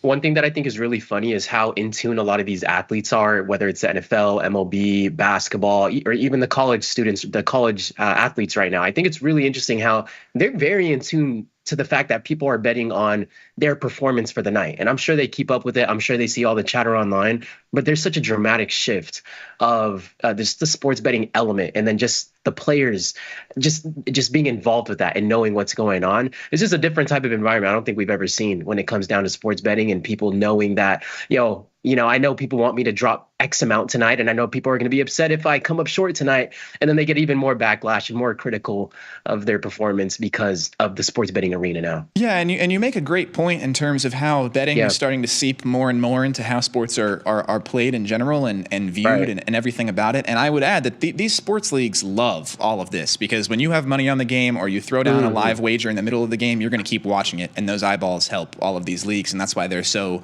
prone to, every single league has an official gambling partner nowadays. You can't watch an NFL game without seeing a gambling commercial every commercial break. I mean, it's pretty crazy. And I mean, they have the money to throw around, and It's I mean, I think it's an industry that's only going to grow unless people start to get wise to the fact that this is not really a beatable game in the long term. There are professional bettors and there are people who can do it, but that is their full-time job. I mean, they spend 8, 10, 12 hours a day diving into things, mulling through advanced statistics and doing all this stuff just to find little 1.5% edges. And that's something that I would always throw around, and I throw around to my friends sometimes, is that if you can't define what you think your edge is, to me, I don't think you're going to be profitable long term. And that doesn't mean you shouldn't gamble. It doesn't mean you shouldn't have a little fun. No, right. But don't think that this is going to be a career if you don't have a model and you can't even quantify the amount of edge you think that you have. Right. Absolutely. At least adjusting your expectations towards that. Yeah. I see Bob in chat saying, avoid the live bets because the VIG is too high. It is a lot of VIG. And you got to be really sure of your convictions if you're going to do it, because you are just losing edge on that. It's way, way harder to beat. I made lots of money. I made lots of bets on DraftKings today for MLB opening day. Heck yeah, Bob. I got a few out myself. Unfortunately, Mets was my biggest play, but everything else is going well. Cruising towards 3-1 at the moment. There we go. And then now these referees, umpires, I mean, they're under a microscope because, I mean, you're getting calls wrong and you're messing with when you're messing with people's money, just know you're going to have a different type of reaction. It's true. And the criticism. I would also say, guys, don't death threaten players when they don't cash your parlay. Sorry, I don't know why this needs to be said, but it's becoming a heavily increasing issue. All these athletes are coming out and talking about their DMs. You made a bad bet, dog. If you lost, you made a bad bet. It's not that the guy played bad or whatever. It's that the spots didn't present themselves. And I mean, sure, sometimes a guy plays bad. You took that risk, so don't be mad when that tail of the variance comes out to play. The market's going to do what the market's going to do. Yeah, you got tail risk. You always have tail risk. Whether we're talking options or whether we're talking sports betting, tail risk exists. And when it comes to bite you, you don't get to death threaten somebody. It's crazy town. Absolutely. Words of the wise. Hopefully we see something in DraftKings. I know it's still a little early. Not much movement from DraftKings, so we'll see what goes on that side of things. Market overall down. SPY S&P 500 down about a point and a half on the day. We got a position in QQQ as well. That's down a little bit more than SPY today, to almost 2 to 3 points on QQQ today. And then also we have Meta. These ones were looking really well, Gus, and I got to start managing these ones probably by tomorrow. I was talking with Dr. Jim yesterday a little bit. He's more leaning towards holding these for the next 3 weeks for a type of pop in the market to then exit these. Even a break even at this point is a W in my book. But we have these three on. Still need to start managing Meta and QQQ specifically. And then May 16th cycle, we have DraftKings, which we sold the naked put in. So we have these three right now. And again, QQQ, the thing that I said yesterday with Dr. Jim, I was like, you know what, maybe tomorrow I take off Meta or I just take off QQQ. But then he was advising like, well, whatever you do, whatever your process is going to be, he said he would keep it the same and the same kind of thought process and decision-making process amongst the two rather than doing one or the other. So you have just a consistent process. So we have these three. Gus, I don't know if you're in QQQ or SPY or any of those, but another sell-off in the market. I don't know if it was just a little bit of a relief rally that we saw in the beginning of the week and maybe we start to make new lows again. But this market is volatile. Definitely a different environment we've been in since the first couple months of the year or even ending the year last year, coming into November and December. Yeah, I do. I have some Qs and some IWM exposure right now, both long delta. Okay. My Qs, fortunately, are 95 DTE, so that's pretty much just back of my mind. 95. I would need it. Oh, you're chilling. Need it above 485, 95 days from now. So hopefully we can get that move. Although I don't know anymore. And then I have a little crab trade on IWM that is in the green right now. Yeah, just slightly green. Actually, $1 is my P&L since open. I'm $1 in the green. There we go. But that's going on as well. So I have two April 17th and then a May 16th in there. Obviously, would need to take some kind of action before the April 17th go. So that's 21 DTE. I didn't realize as I was doing it because they were all added gradually, but I have a lot of April 17ths cooking. So in about, I don't know, maybe Monday is when I'll start to give some of those a nod, or maybe I'll let it get closer to 14 DTE depending on market conditions. We'll see. But yeah, only trade that I've made this week was Chewy. I took that Chewy earnings play that I mentioned on Tuesday. That really could not have gone better. They had good earnings Wednesday morning. I was promptly up, and I didn't even bother letting it ride until Friday. I took 80% profit and headed home. no reason to take the extra risk for the last 20%, in my opinion, especially when I play. What was the expiration on that one? Friday. Was that a weekly or it was a weekly. This Friday. It was a weekly. Yeah. Nice. Any of the underlyings that you have on right now that you think are going to throw in this risk reward watch list once we start building it out here in a second?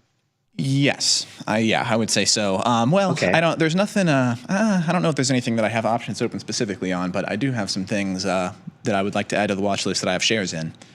I'll give a little spoiler, or we can just transition in now. I've made fictitious indices here. I have a disaster index, a war index, a plague index, pandemic index. You're not optimistic. You're not optimistic. And then also also my favorite one, which I'm calling a sin index, or we could call it the bad index or something. But that's gambling stocks. I also figured out there is there is an ETF with the ticker BAD, BAD, and that stands for betting, alcohol, and drugs. In this thing, it's just it's gambling companies, alcohol manufacturers, and cannabis companies are the three that are going on. I like those. I like how you group those off. Yeah. So I needed a way to kind of break it down, but we can dive into the intricacies in a minute. But those I are love my, those. Yeah. Yeah. Thank you, Mike. Some of those into the risk supported. If we come over here to the watch list section, I know we have AI stocks pulled up right now. That's another new watch list that you can check out on the platform. Just go to the drop down menu. I was peeping that. I was like, okay, we have a certified watch list for AI. But over here to create the watch list, really easy. Come over here to this add button or this plus button. Click on that. And then it's going to just bring up the windows to create the list name, and then you can add the symbols that you want to add. First one off the bat, I just got to do it. It's the most controversial underlying right now in the market, and I have to do it. Risk. Let's add this in there first. Risk and reward. Rocking with the ampersand. Yeah, I'm agreeing. That's what it's called. We gotta have it in there. It's one of the most relevant underlyings right now that is like in play almost all the time, and it also has a lot of conversation around it. Damon, I like it, but should they all be combined into a 4 horsemen of the apocalypse index? That's true. Maybe you could just call this whole watch list that we're about to make the 4 horsemen of the apocalypse index. I don't know. Oh yeah. I did realize that this is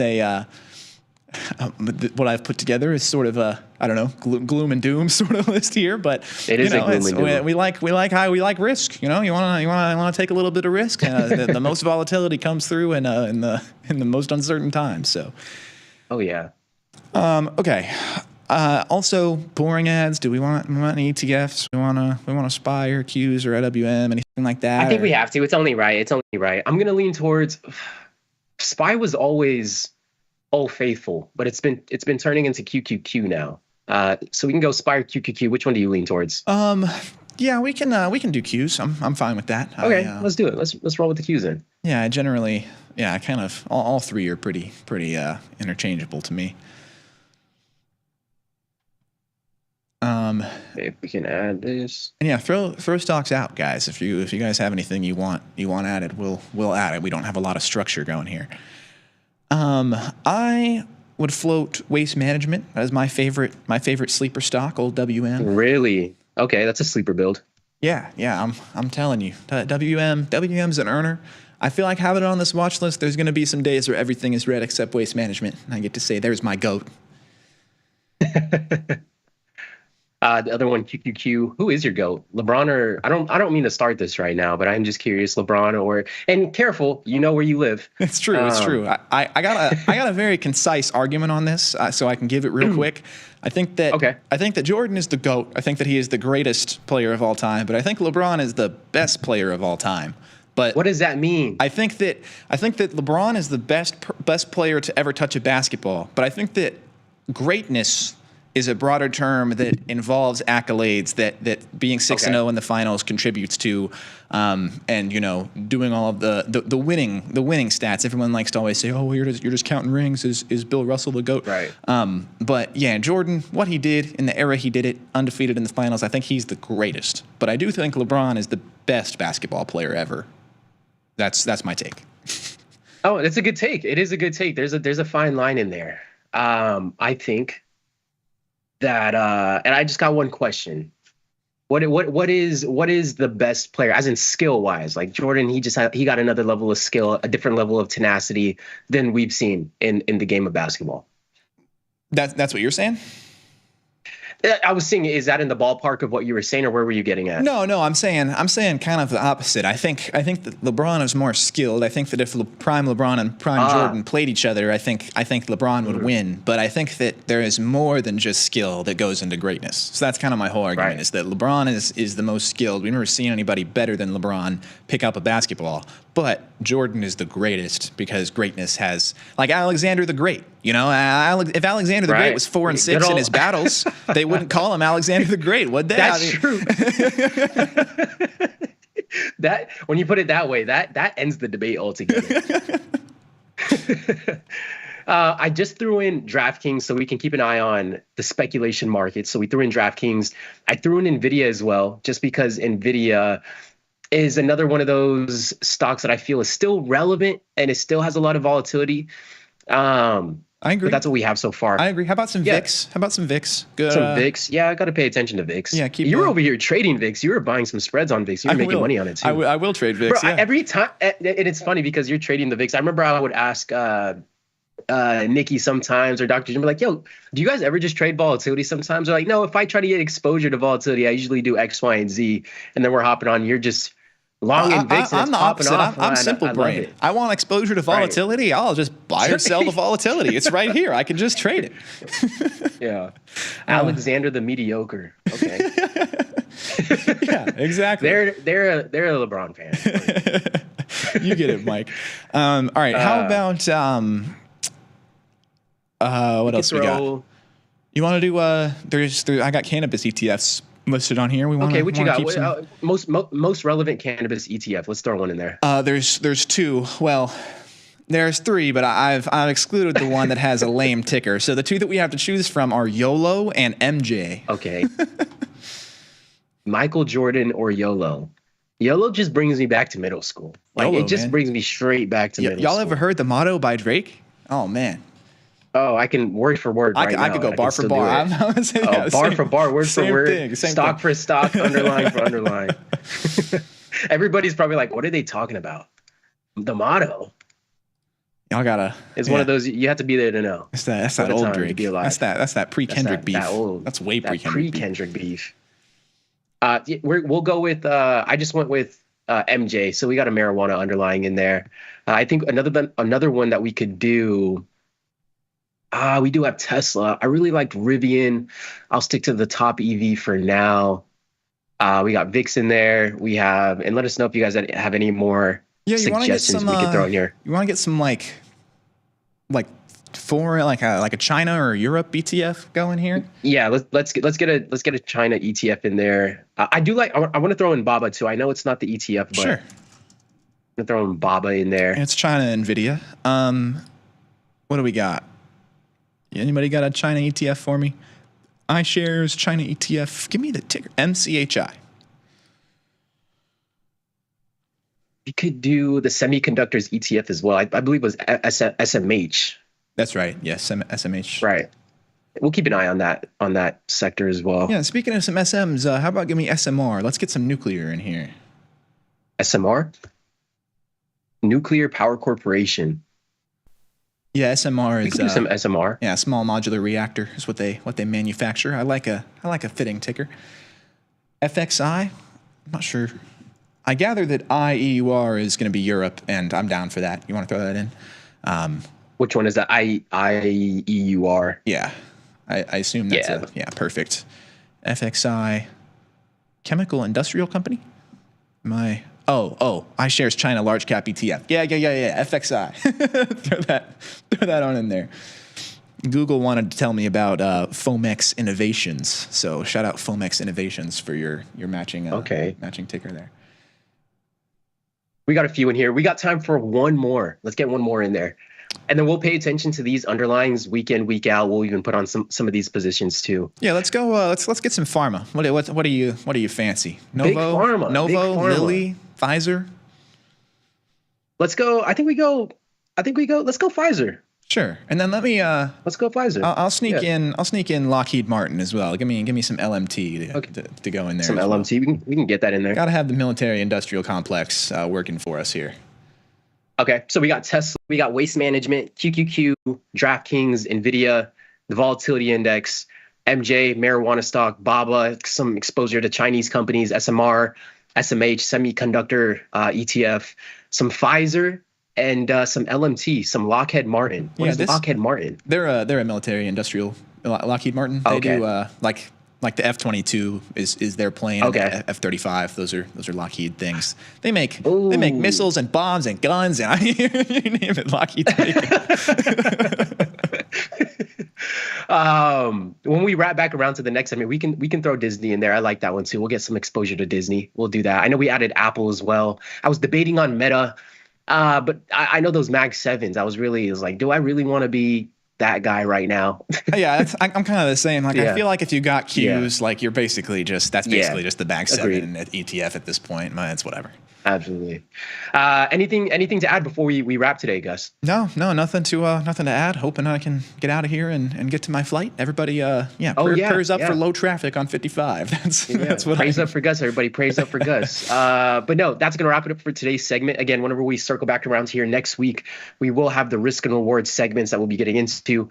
Gus and I have some ideas that we're excited to talk about, and then we'll keep checking out our risk and reward watch list. So if that's gonna be it for today, thanks for taking the time to hang out with us, and we'll catch you guys next time. Peace.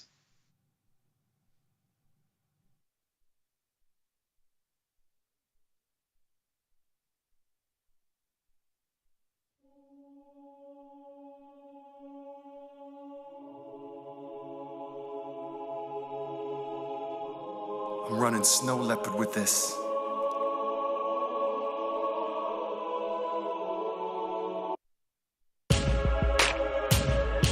I'm a Mac. I'm a Mac. I'm a Mac. G. Multitask MacBook handler, brother. iPhone in one hand, iPad in the other. Pop open top, Apple logo shining on the back. That's why all these player haters know that I'm the Mac. Easier to see a nun with VD than to see me ever typing on a PC. So if you got one, you can play a sad tune and play it back later in your room on your Zune.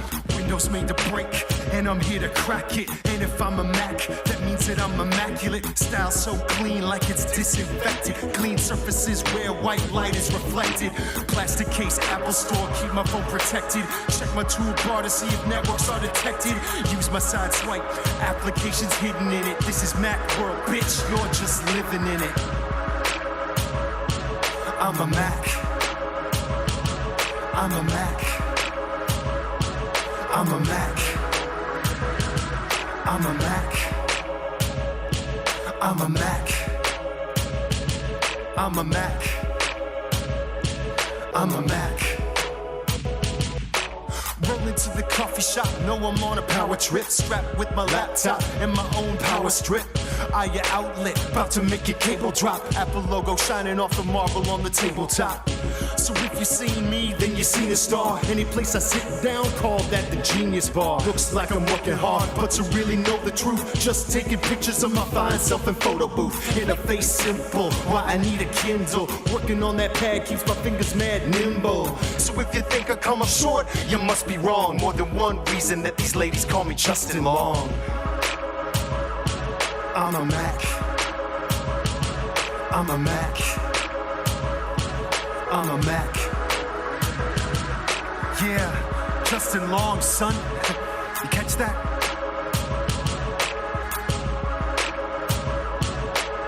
Known by the ladies as the toolbar.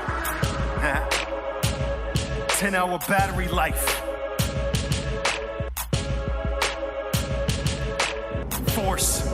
Quiz.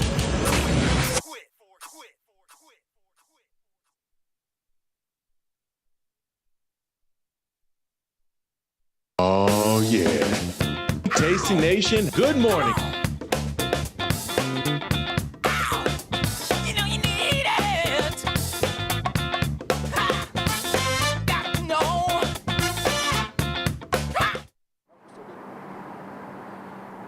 All right, yeah, I'll talk to you. There she is. Good, you found the place. Good, you're not stupid. I dated 3 stupid girls in my life. I loved every one of them. So maybe you're the next one. Having a good day? I'm having an awful day. But then I got really good again. So I'm feeling all right. Hey, where'd you go to college? I went to University of Penn State Community College. You didn't know they had one of those, did you? Yep, the Fighting Rams. Oh. I'm one of the Rams now. Do you have any sexual fantasies? Excuse me? I do. My parents are watching. They're sitting on a rainbow. I'm a half man, half giraffe, and I'm dressed like Brett Favre. What does that mean? I don't know. Yeah, talking about it gets me pretty hot, though. Uh-oh, there it is. His pants just got tighter. I'm a vampire. Can you believe that? Does that make me more mysterious and attractive? Uh-oh, watch yourself. We don't want to get hit by a car. My brother did that once. He can't talk now. God, that's serious. Yeah, pretty serious. Are we getting serious? I think so. How many kids do I want? 5? 11? First meal. Here we go. That was rude. This is on you. So much time is flying by. Yeah. You're very funny. Oh, thank you. Does anybody ever tell you that? Yeah. Well, you're not that funny, so don't worry about it. That's interesting. Not a big fan of Sam's anymore. But now you know everything about me. I feel like I'm opening up so much. God, I'm scared. This thing is moving so fast. Yeah. Oh, wow. I haven't cried like this in a long time. Are these tears? Uh-oh, here we are. Front door. Big first kiss moment. Oh.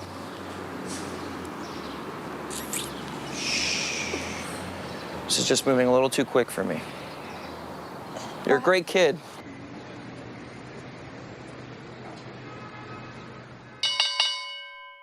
People are always asking, where can they find my podcast? There it is, son. Look at that. Option Trades Today. You can listen here. And everybody's waiting for my podcast tomorrow. Option Trades Today, every Tuesday and Thursday around noon. If you want to learn, sir, every Tuesdays and Thursday, Option Trades Today. You can find me on YouTube or wherever you find your podcast. Option Trades Today. You listening to me? Option Trades Today comes out every day around noon, every Tuesday and Thursday. You too can stick with the bat.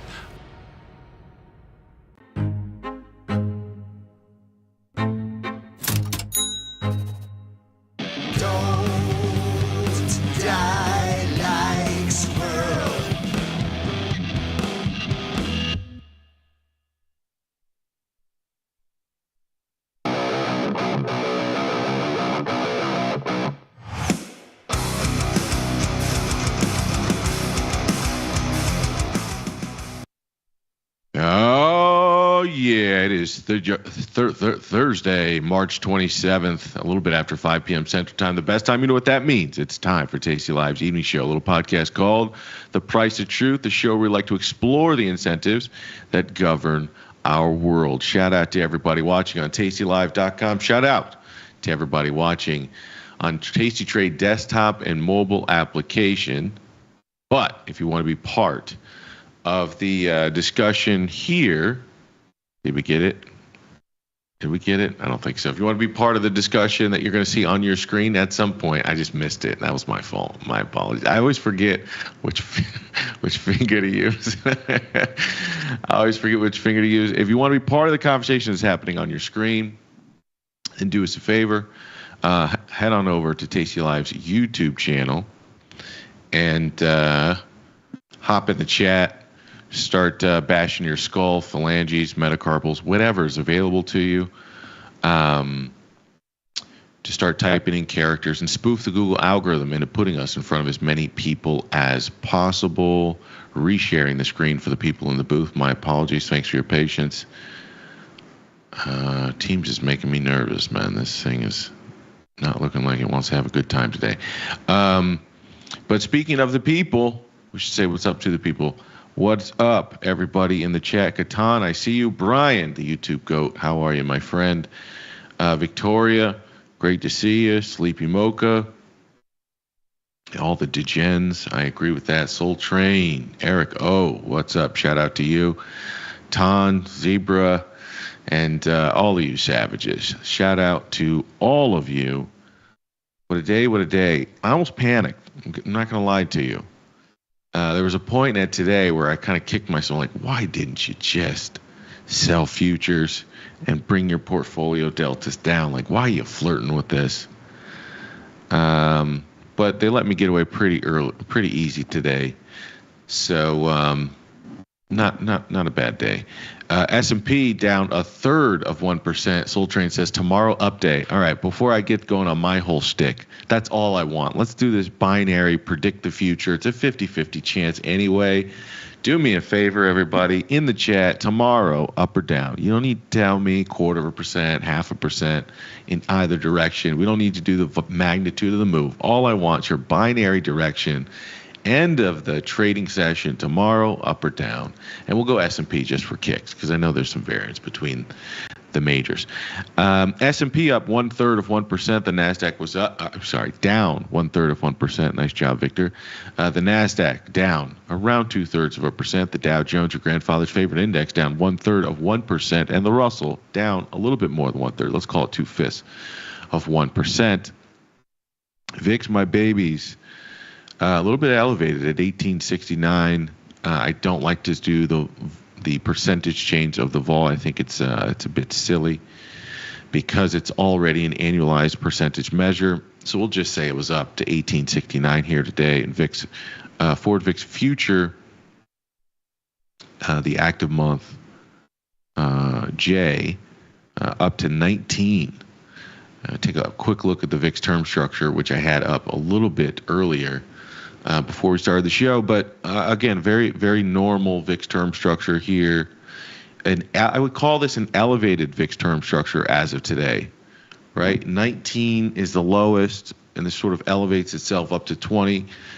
You could make a case that the long-term historical average somewhere around 18, maybe a little lower, maybe a little higher. But let's call it 18. So you've got a VIX term structure that is in some way elevated above normal from now until the end of the year,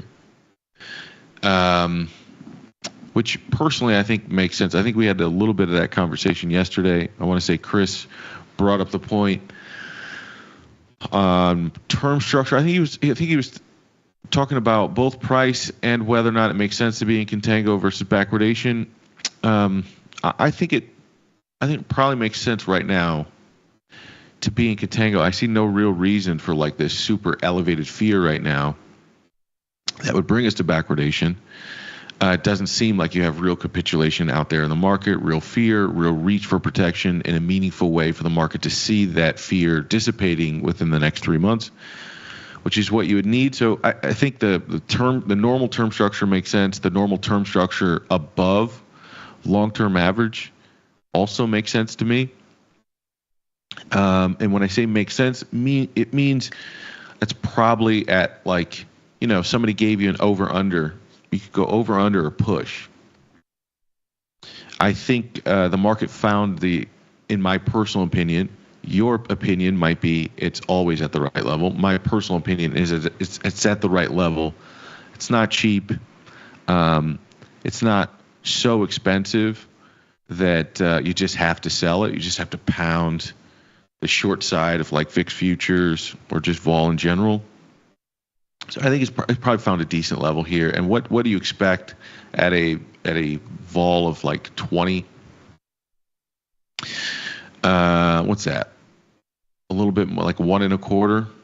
Basically, 1.25% moves is the annualized rate of volatility. You should expect 2 out of every 3 days. We should see 1.25%. So I do think if we string together a couple of more down days of like 0.5% to the downside, even if you're moving to the downside, the magnitude of move would not justify a volatility level in the area that we're at. Let's see what you guys were saying about the directional change. The directional change bets. A lot of you don't want to play this game, apparently, but I'm okay with that. We're just having a little fun here. Brian Watson says flat. Brian Watson is the guy at the cocktail party. You flip a coin, you say, Brian, heads or tails, and there's the statistical probability it could theoretically land on its side, and Brian Watson is the guy who calls that as the outcome, because why not? Just to make statistics a little bit better known in the room. Todd says up. Damon says down. We don't really have a directional bias here. It's a 50-50 world, which I kind of think makes sense, honestly. That's why we haven't been we have a long portfolio deltas. But here at like 58, 59, thought it might get choppy. Where do you play it, man? Do you play the chop up or down? I don't know that I have a strong directional bias yet, and that's probably it's gonna come back to bite me. Really, here's what that's telling me: the lack of confidence I have in my in the directional bias of the market. It probably just means I haven't sewn up the risk in the portfolio enough to be comfortable. So I probably need to do some risk management, quite frankly. Catan says it lands on the side. See, Brian says on the edge. I told you, you guys are that people. You guys are those kind of people. I'm not mad at it at all. The bond move, honestly, I've loved it. I've loved this bond move. Slightly down, maybe 4 out of the last 5 sessions. Bonds at 115 and 23/30 seconds. And we've fallen very quietly from the 119, the upper 119 handle. Very, very quietly, this long end, man, it's lifting, and the short end's not going anywhere. Not going far. We have risen a bit from the 390 level. We're back up at 410 in like the short end of the curve. Or I should say 4 for the 2-year. But ever so slowly, that long end has been lifting. And again, I'm curious for all of you that are going through and doing the math to figure out the term premium, all that stuff. I haven't looked at it. But to me, it clearly says one of two things very easily. It either means the growth concerns were overdone a little bit, that the market's, I don't want to say overdone. I think that the market is seeing the potential of growth concerns over the long run, or growth over the long run, and or the market is pricing in inflation over the long run, starting to price in inflation over the long run. And this is sort of what happened last time we went through this cutting cycle of September. As soon as you start dropping rates, what does everyone think is going to happen? Well, the whole curve is going to cooperate, and the whole curve is going to shift down. What actually happens, you start cutting rates, and the long end starts lifting. The yield curve steepens. We move further out of sort of this weird inversion territory. The 2s10s aren't inverted, but we're still have some part of the curve that's a bit goofed up. That's a technical term. And but we seem to slowly be working our way out of this. And the market in the short run, like the 2 years, are expecting rates in a couple of years to be at 4%. And in the Fed funds rate and the very short end of the curve, we're at like 450. So in order to sort of uninvert that, you would expect from some point between now and the next 2 years that your Fed funds rates are going to be lower than 4. And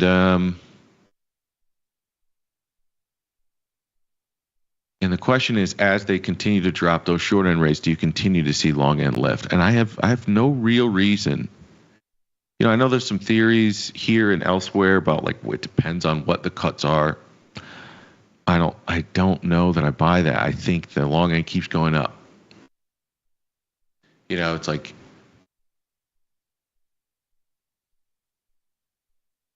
I just think the long end's going to keep going up, and it's going to keep going up because we've never found ourselves in this really awkward is the best word I can find for it, fiscal condition or fiscal position to the extent that we are now. Maybe you can make a case that once we had like a similar condition, but not at this level of global leverage. And I think, you know, every penny that we got to borrow, the market's going to want us to pay up. And, you know, I saw something, Ray Dalio went down to Washington to try to have sort of like a a bipartisan discussion to try to get some commitment on both sides of the aisle to make a push towards getting the debt to the deficit to GDP ratio, the deficit down to 3% of GDP. It's the easiest way to say it. And it seemed like he used a lot of positive language in the post. Maybe I can show it to you guys real quickly. I won't show you the video, but at least the post here in a second. This is funny because this was always the rule that Warren Buffett had said. He said that he could fix spending in Washington very easily. You just say if Congress spends more than 3% of GDP, they have run a deficit greater than 3% of GDP, then they don't get paid, and they're all not eligible for re-election. And then you effectively align their incentive structure with fiscal responsibility to the American people. And I remember, I've never forgotten that line. And so now I have Ray Dalio. It says, I'll read you the full post. I was in Washington, D.C. this week speaking with economic leaders of both parties to go over the mechanics of the serious debt problem to see if they can agree on it and to see if there can be agreement on what to do about it. While I'm happy to report that they all appreciated going over the mechanics and agreed with the need to cut the deficit to about 3% of GDP, they are now in the middle of their debt limit and budget fights, which need to be resolved before they can undertake discussions about how to hit the target. He's basically like, they heard me, but they're in the middle of their stupid bickering. And so once they get done with that, I can come back here and see if there's any adults who are ready to have this conversation. That's how I interpret all those lines.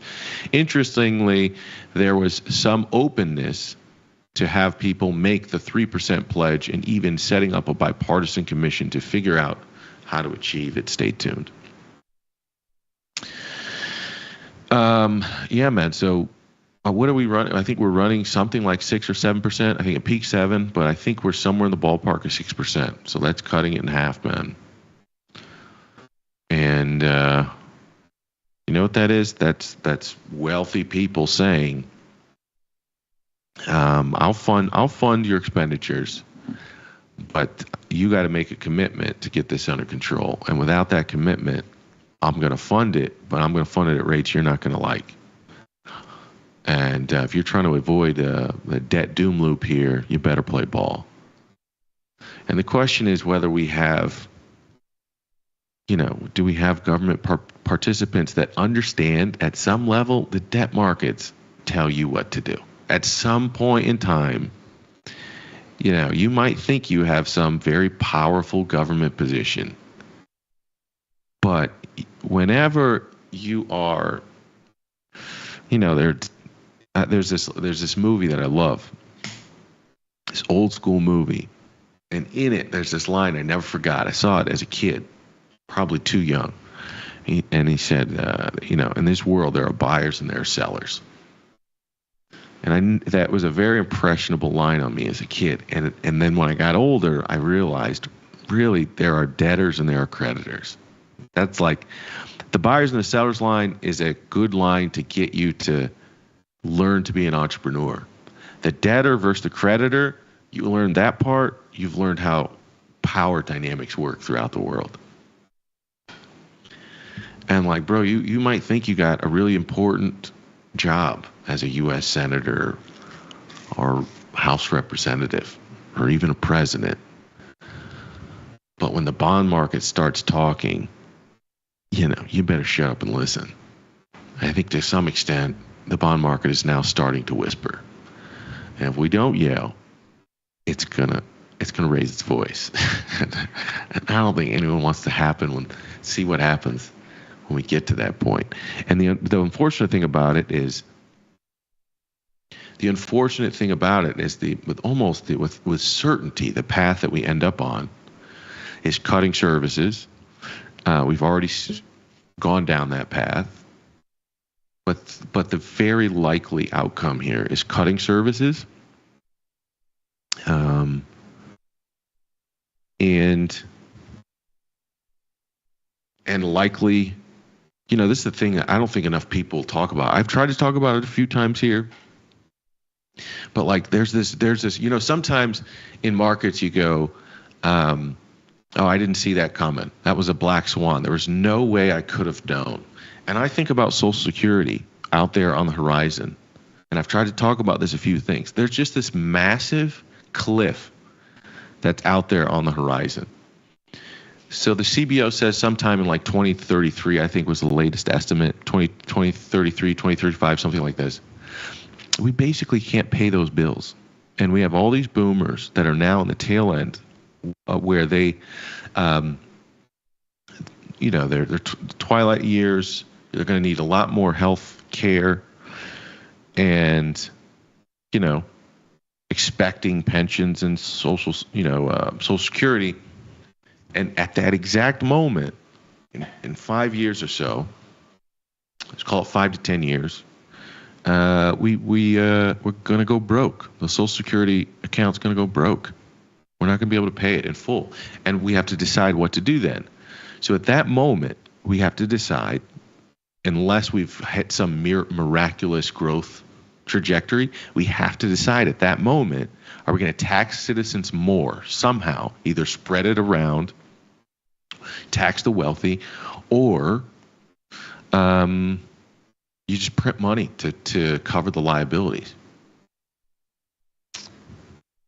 You want to take a guess which one of those is the most highest probability outcome?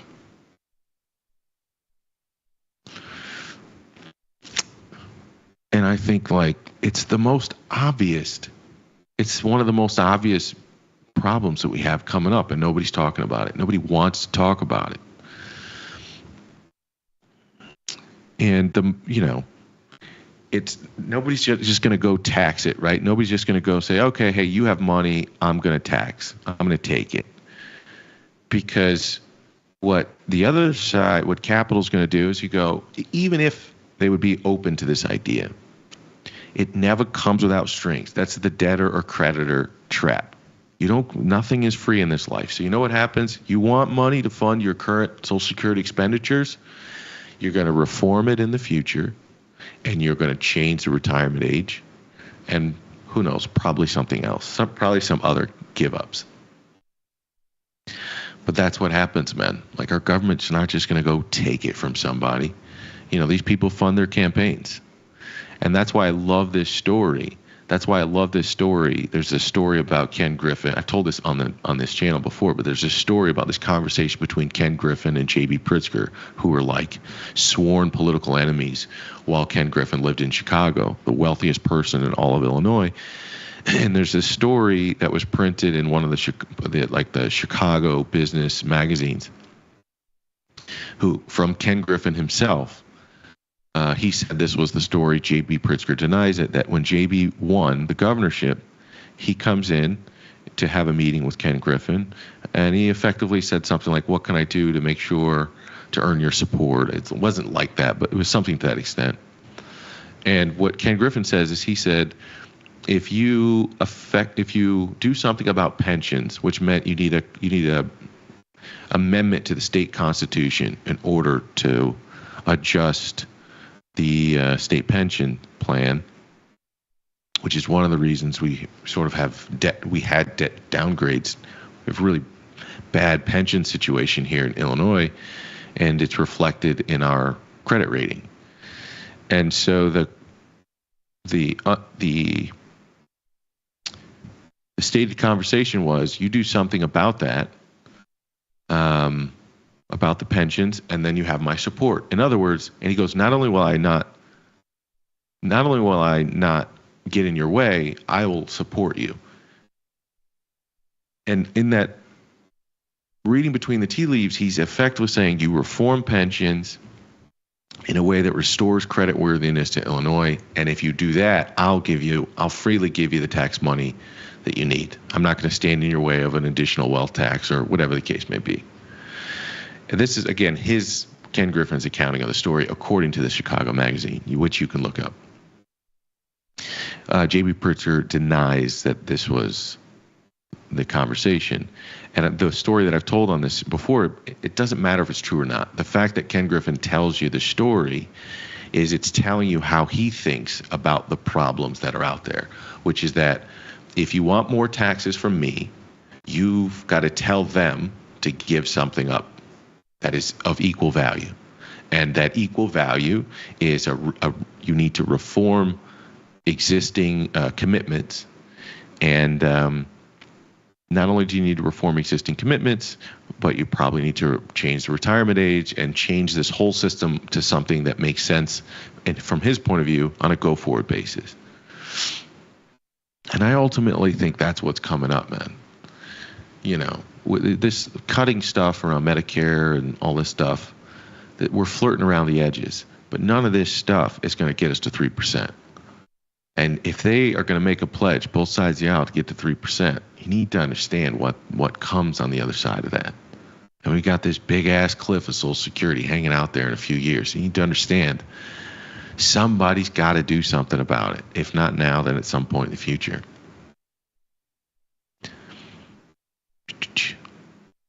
Anyways, but I keep things that keep me up at night. Victor, what keeps you up at night? Social Security's going to run out. We're only going to have enough money to pay. Is it 30 cents on the dollar or 70 cents on the dollar? I think in 2033. I don't know. The CBO keeps changing it. Anyways, I think I haven't put this on, but the more I start thinking about the steepener, the more I like it. The problem is we're already at 40 cents on inverted, so I don't think you're getting value here. You're already like at an extended point in the steepener. I think 41 cents might be as open as we've been. Might be near or at highs for the last few years, since prior to 2022. So I think if I get the opportunity, if the curve flattens out a little bit to somewhere around 30 basis points, which seems to be the midpoint, something like 20, 25 basis points seems to be the low. 40 basis points has been the high. If I can get into we can get into 30 basis points again, I think I like the steepener again.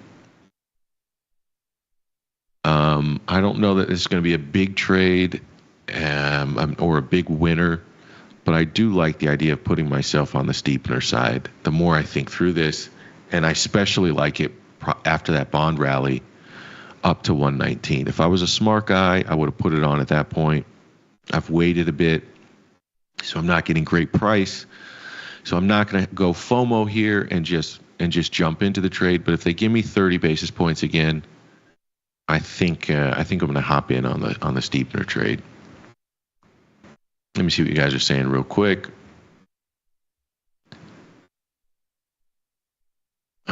Shout out to everybody. I just kind of went on my own thing for a while.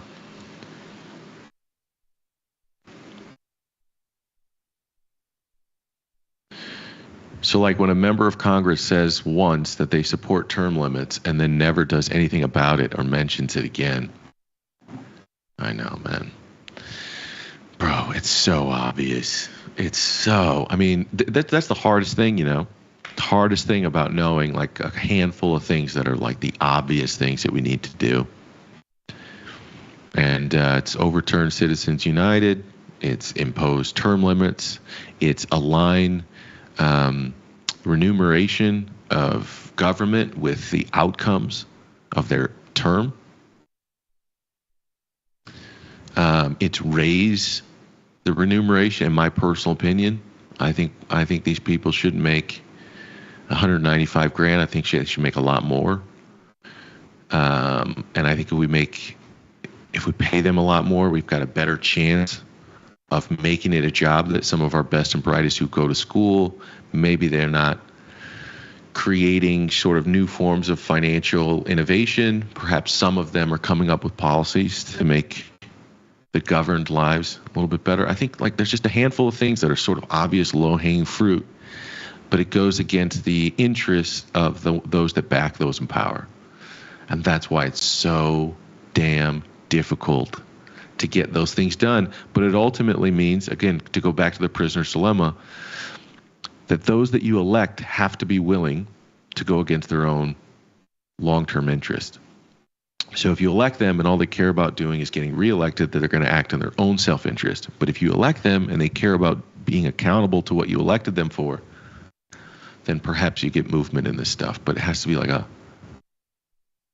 it's a nationwide movement of accountability of the people, which means that there has to be some awakening in the consciousness of the electorate. Give me odds on that. Is that a 5 delta? Do you sell that to your hands bleed? I'm guessing you would. I remember learning as a kid. Oh, I'm not going there. Neither a borrower nor a lender be.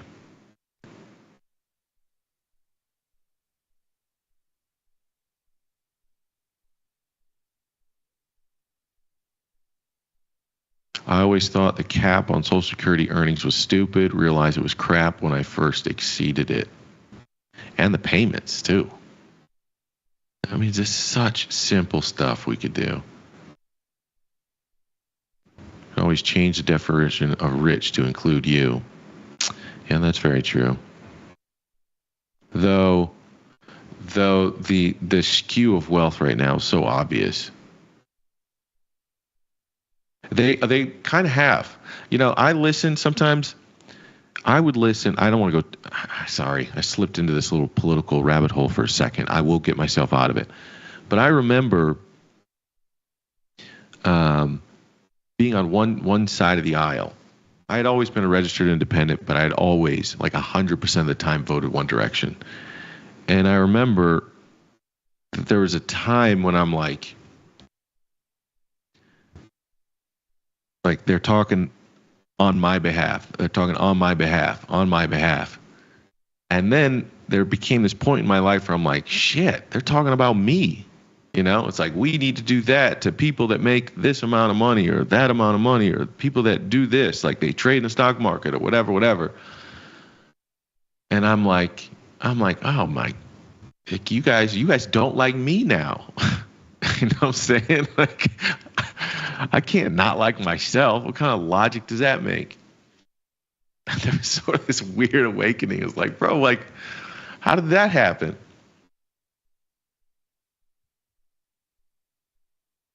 The only thing that keeps VJ up at night is this woman. That's probably fair. Both a good and a bad way. The government can always... Yeah, I already read that one. What is your fair share of someone else's income? Thomas Sowell. Shout out to the GOAT.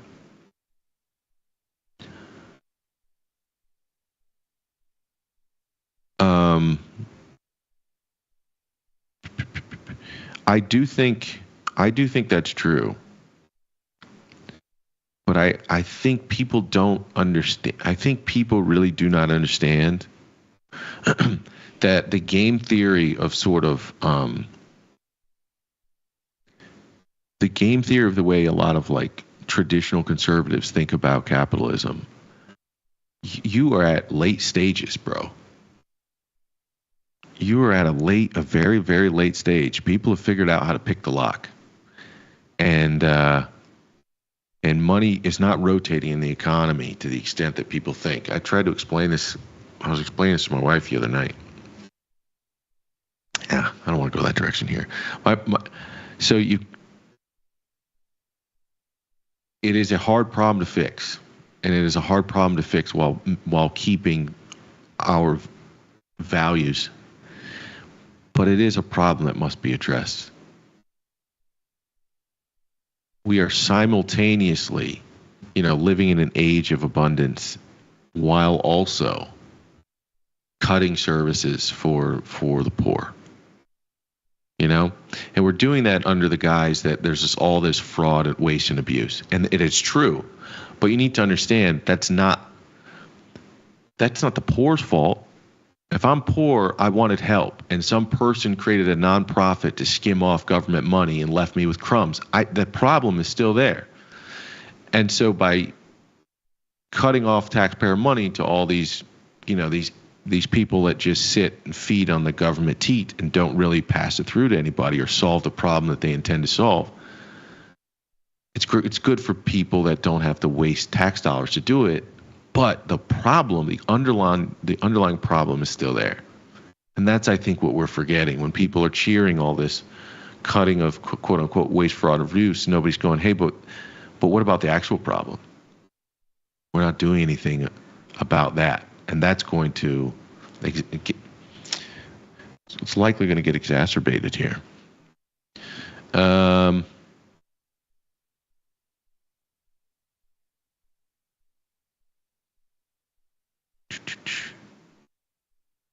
Mark says, I'm thinking Elon Musk should pay the same percentage in taxes that a plumber pays, especially where his job creating tax cuts are being used on H-1Bs. Call me silly.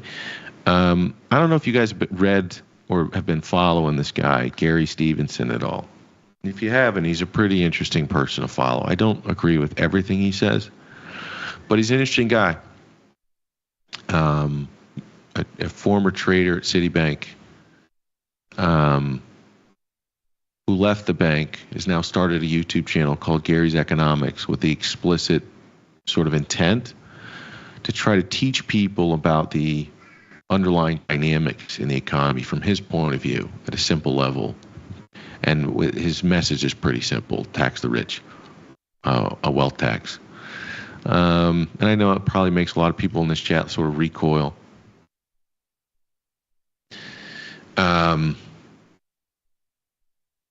But I think he's got a really interesting perspective. He's worth listening to. It's just if nothing else, a contrarian voice. Jack Murphy, VJ is making too much money now. It wasn't just that. It wasn't the income thing, though. I did hit some income trip a long time ago. And yeah, I would hear like some of those guys, they would call out numbers and be like, oh man. But it wasn't just that, Jack. It was just like, okay, it was like an entrepreneur, a trader, a market participant, a homeowner. So like at some point in time, it was like, I'm on the opposite side of all the things that people find that there's a problem with. And it's like, man, you don't make me an enemy, bro.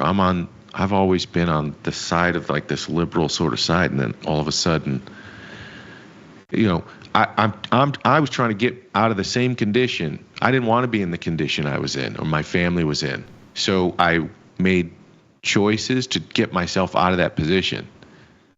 And then somehow by doing that, I'm no longer allowed in the club that raised me. It was such a weird experience to go through, bro. So weird.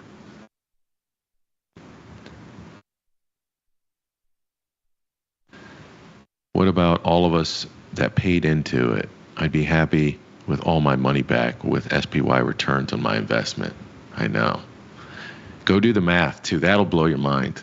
If they would have been, when they dropped rates to zero, and the Social Security Administration was effectively issuing these, because it's just these bonds, the coupon on all of these bonds went to the dirt, but nobody talked about changing the investment allocations at that time. And now, after the market exploded, because that was implicit, almost explicit monetary policy at the time to create an asset boom.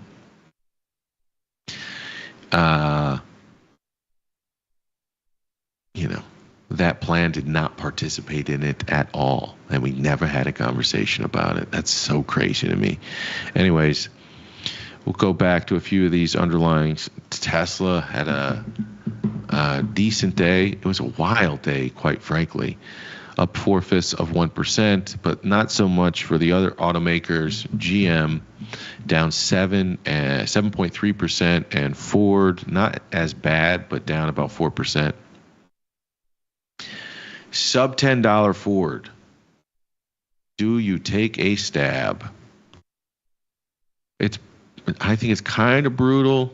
They don't pay a lot in terms of premium, but some part of me goes,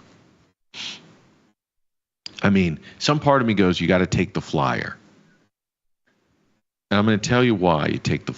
I think it's a decent bet, because if we go around imposing auto tariffs on everybody else, and then our auto manufacturers go under, I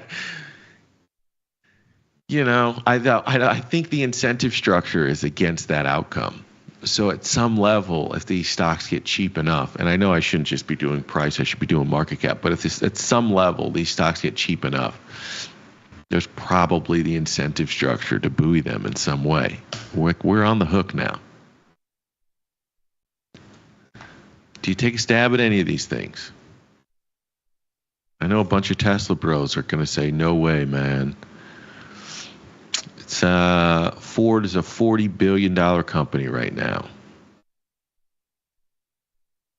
Is it any way any of you thinking about Ford or GM as interesting either short puts or just adding to existing longs or going a net new long here?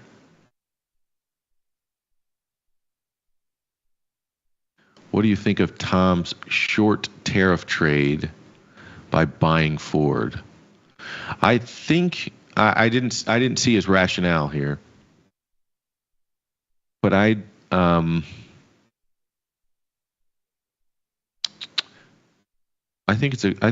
like the logic. I think the hope likely is whatever numbers you're hearing today, whatever numbers or outcomes you're hearing today, the goal is to get them at least half as bad. So if they're threatening 25% tariffs, I think the goal is probably 10, and you start at 25. My wife and I were buying something, I think a piece of art. She wanted this like big piece of art, and she was like, "What should I? It was listed at a certain price," and she goes, "What should I offer?" And I said, all right, well, you probably want it at least 20% cheaper. And so if you want it 20% cheaper, then you gotta take it down even further from there. So you start the negotiation lower, and then you've got room to give up and land at your 20%. And she goes, okay. And she ended up sticking her number exactly, and she was so excited about it. And I think that's kind of the way these guys are working right now. I think they start at 25. They'd be willing to go higher, but that's the worst case scenario. And I think their best case scenario is to land with something probably in the middle. I think the world where they don't put these on at all, I don't think that world exists anymore.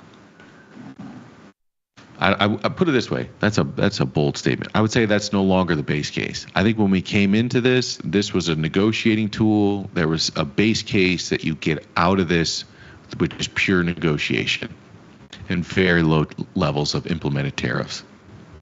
I think that was probably the base case of the market as implied by pricing and volatility. I think the deeper we've gone, the base case now in the middle of the distribution is tariffs will be put on, but they'll be put on at half or more than half lower level than the current numbers that are being thrown around. So if the market starts to believe it is going to be 25% or worse, we've got work to do to the downside. But if the world starts to believe we're going to land somewhere in the middle, not going to be 25, it's going to be somewhere in the middle, I don't think we've got that much upside in that scenario, because I actually think that's the base case scenario in the middle of the distribution right now. But I like the idea for several reasons, because even if it does get implemented at its current at half, so let's say at 10%, I think it sort of puts this administration in a weird position where they're wearing GM and Ford. They now own that position. You know, once we implement these auto tariffs, we're gonna own that position, which means we're sort of pot committed to positive outcome for GM and Ford, which scares the hell out of me, because the last time we did this, guess who that company was? and it didn't turn out too well. It was Intel, and we wrote them effectively a blank check for tens of billions of dollars. We haven't deployed it all, but we did write a blank check with loans and direct. With loans. What were the 3 tranches? Now I'm forgetting. We gave them 3 tranches of money, of cheap money, billions of dollars of guarantees, and it didn't work. And we're wearing that position as taxpayers. Let me pause for a second. Own Ford forever. Just scale up and down in the shares and sell strangles around them. U.S. would just buy more Ford GM and bail them out. My GM, see the only, and I'm not disagreeing with you. There is still risk though. So let me be very clear. Even if what I'm saying is true, and there's some sort of like implicit backstop in these companies, given the protectionist policies that we're implementing, even if that's true, right? You still have opportunity costs that is your biggest risk. Because in a world where you're bailing some of these people out, you need to we got to understand what other growth assets or hard assets are going to do in that world, which is Moon, and the likelihood that these underlying companies in those scenarios are going to perform at that level is very low. So we're talking about currency devaluation, and we're talking about losing purchasing power, being invested in an underperforming asset. So just to be very clear, there's still risk there. I want to be clear. Even if it's not your traditional straight price risk. Cigarette tax was effective at reducing underage usage, cancer, and had overall helped human health. Yeah. You know what I wish they would do? We should tax alcohol more, tax weed less. Do you think I'd get elected on that platform?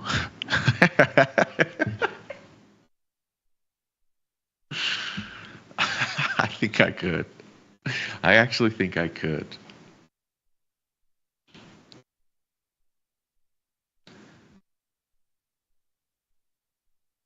I'm surprised Ford's payout ratio is only around 50% on a 7% dividend yield. That's the other thing. Like, when are these companies going to stop paying those dividends? It's hard because you stop paying those dividends, and now you're going to go through like the same thing.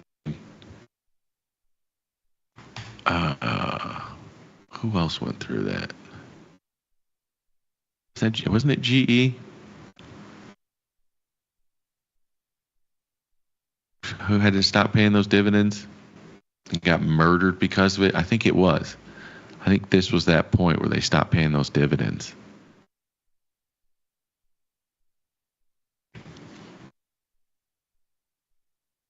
Love the crypto comment, Moon.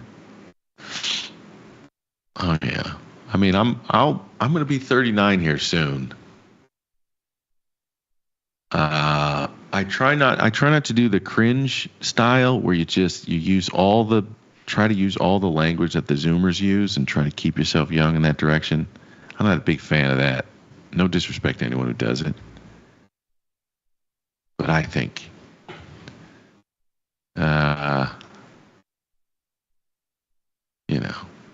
I work too hard for these brain cells to try to pretend I don't have them. Put that on a t-shirt. Bitcoin at 87.3. This is another reason that it's another reason I'm not so sure. They just want to dump equity risk here. At some level, Bitcoin has been a slightly leading risk barometer. And we're just kind of hanging in this range at 87. They're not puking them. They're hanging in this range tough. If not, we're at the upper end of the range. So if at some level this thing is a little mini leading indicator of risk sentiment, it's not going anywhere. So I kind of still think we're sideways chop market. But I will be honest with you, at down like 2/3 of 1% today, something like this, 0.5% in the S&P, I was like, maybe I should maybe I should short them, and which is horrible because I never think that way. I never want to short the whole. I always want to be opportunistic. You know, if the market was up 0.5% into a resistance area or a stretched area, or the slope of the market movement was too much, or in my personal opinion, too steep, I like to short those levels.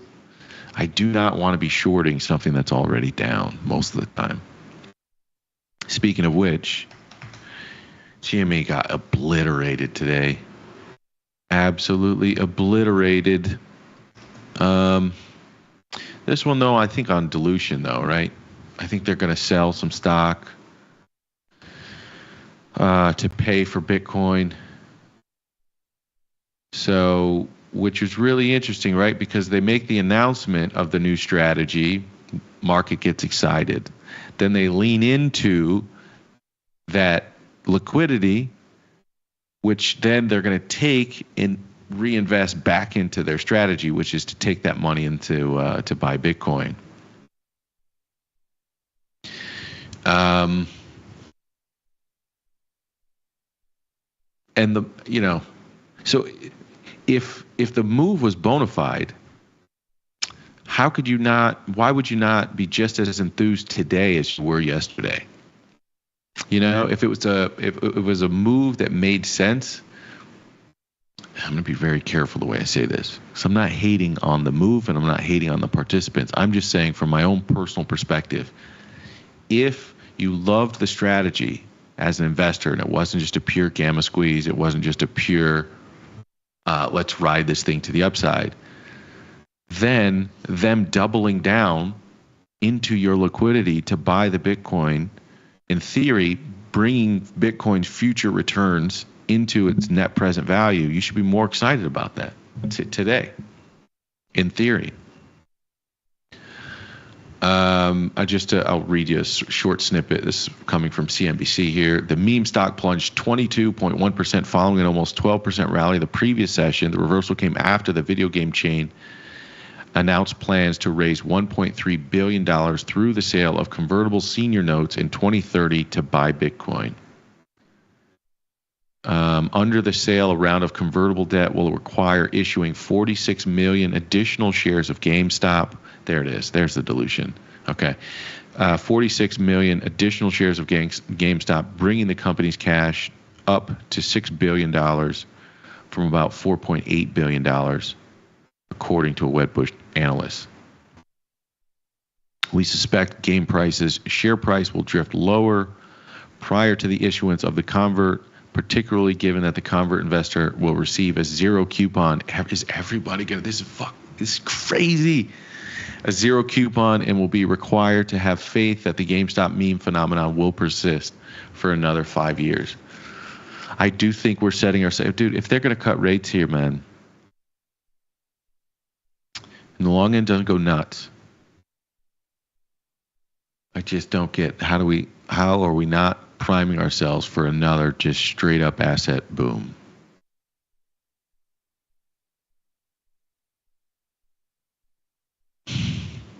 Not yet, but like at some point, how is this not where the game goes?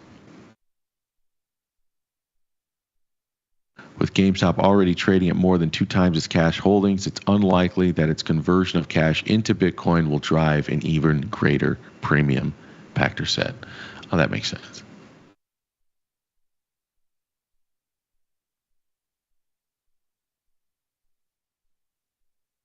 Saylor's strategy, says Lone Sofos, turned into a meme that other meme companies want to employ. Wowza. Yeah, man, I just think the game theory of this,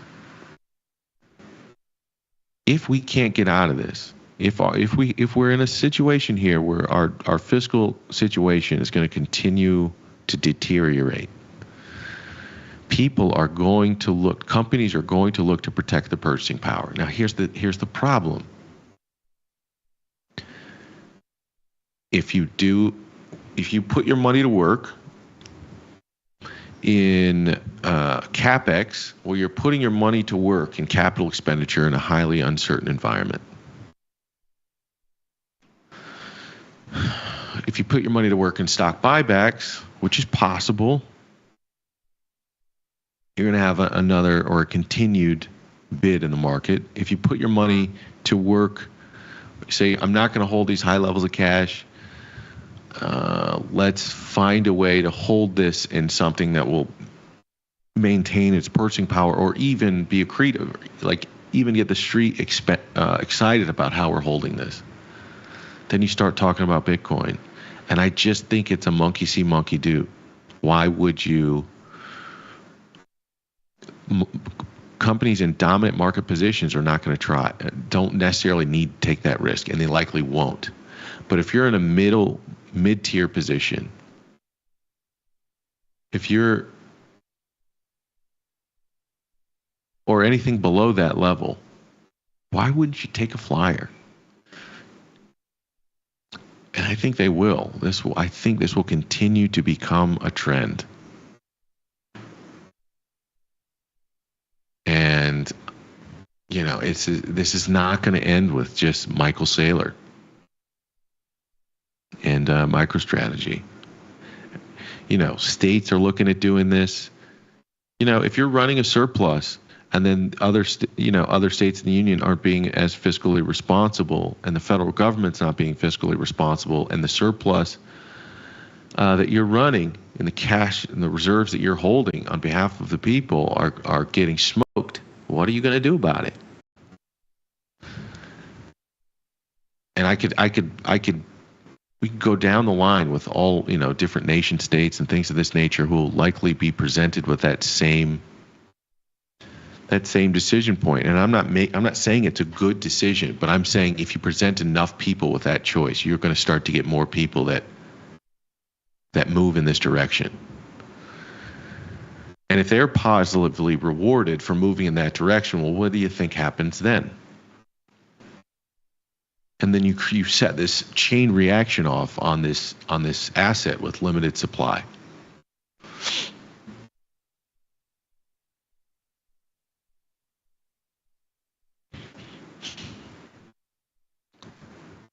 Kyle Hamill says, if you're still playing in GME, you deserve what you get. Yeah, man. I mean, there's no part of me that's like in the AMC apes category or still trying to fight against some set of short sellers on behalf of some like overall cause. I'm not going to do that. But if GME, just like any other stock, to me, the underlying collateral, it does matter for a longer term investment, but as a trade, as something that I'm going to appropriately size and put a chip on the table and say, let's roll the dice. The underlying collateral, it only matters to me if there's liquidity. If there's liquidity in the underlying collateral, I don't care what it is, and I don't care what the history is. If there's liquidity in the underlying collateral and there's a volatility profile that is interesting, and a strategic way to participate in that volatility profile and liquidity, I'll do it. I'll do it probably 10 times out of 10.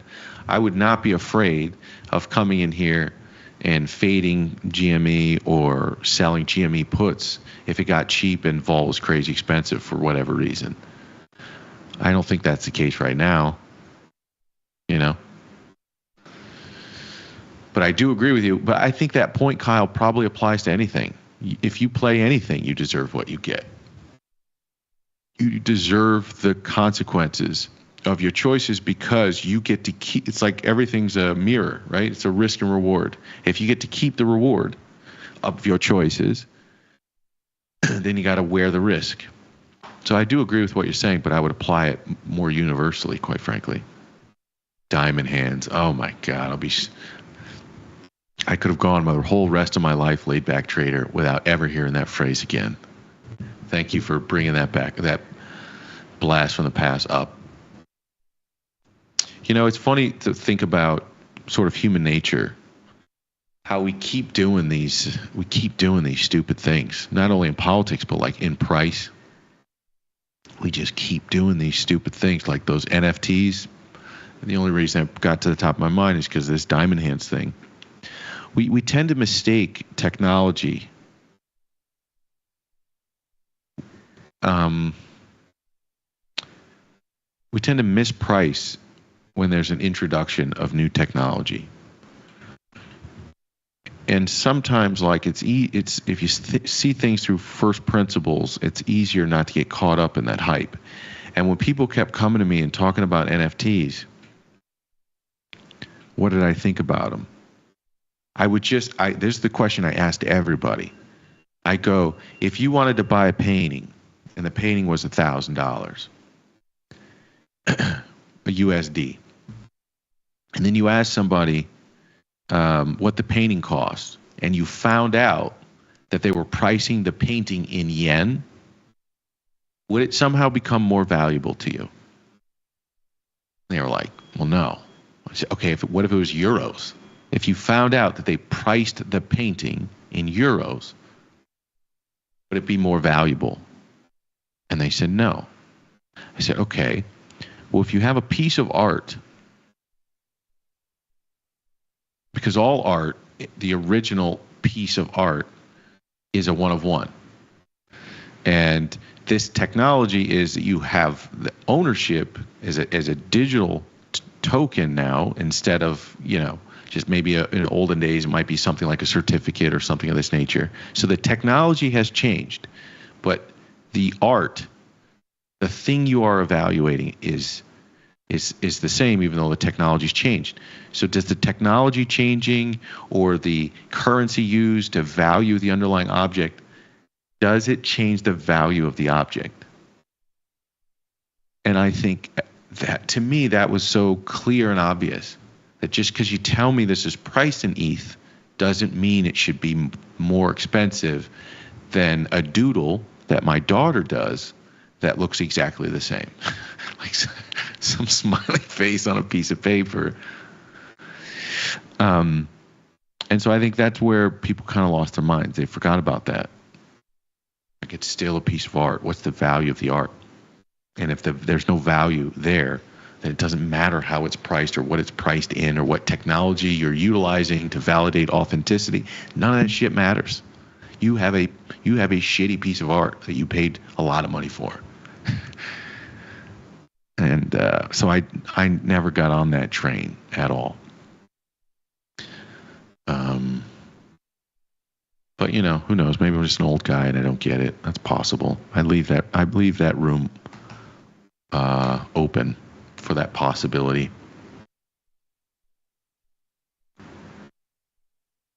It's all subjective.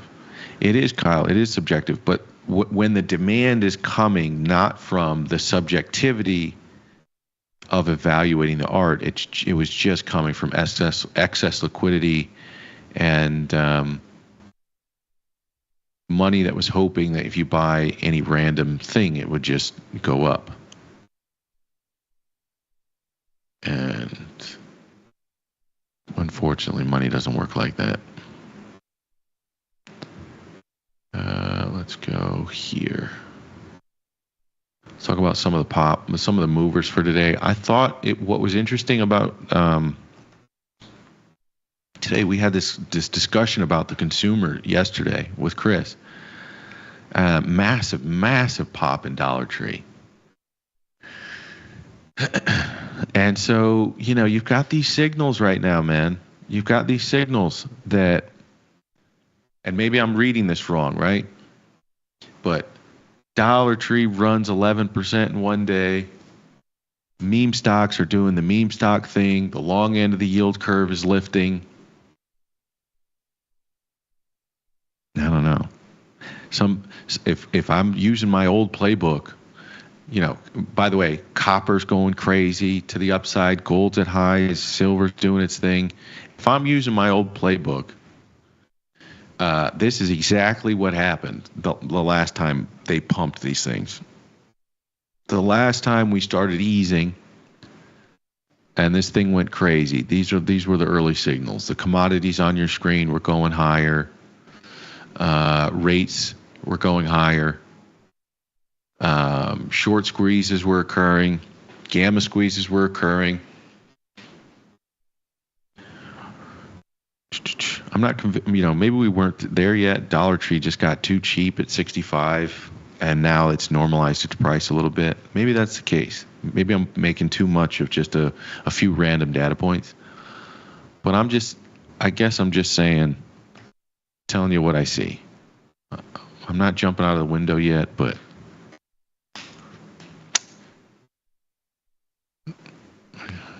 getting a little spidey sense. Dollar General was also up 3%. So this one's been on a nasty run to the upside. So again, that growth scare, that crunch of the that low-end consumer, at least some of that since the early part of the year, man, they're taking that out very slowly, very quietly, taking that stuff out. No real other. I mean, there were some other pops, but nothing super crazy today. Everything between 2 and 4% on the day. On the drop side, obviously, General Motors, SMCI had another ugly day, down 6%. Palo Alto was down nearly 6% as well. PNW. That's sort of an interesting point. 175. Earnings coming up May 19th.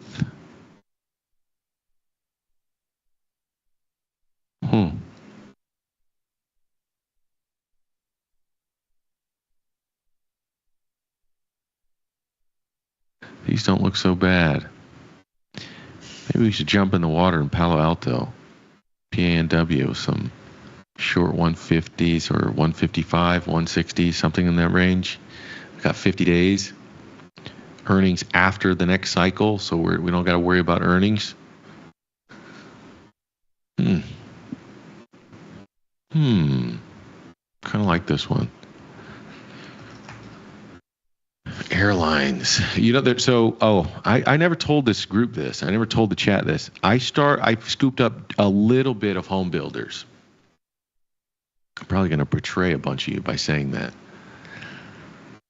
I scooped up a little bit of home builders I think I did 2 different purchases. It's not a big position. It's very small.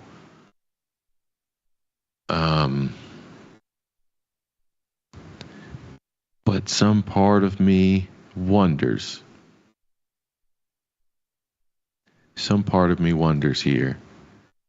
If this thing gets out of control and they've got to either drop rates more than expected, it's going to change the complexion of the housing market.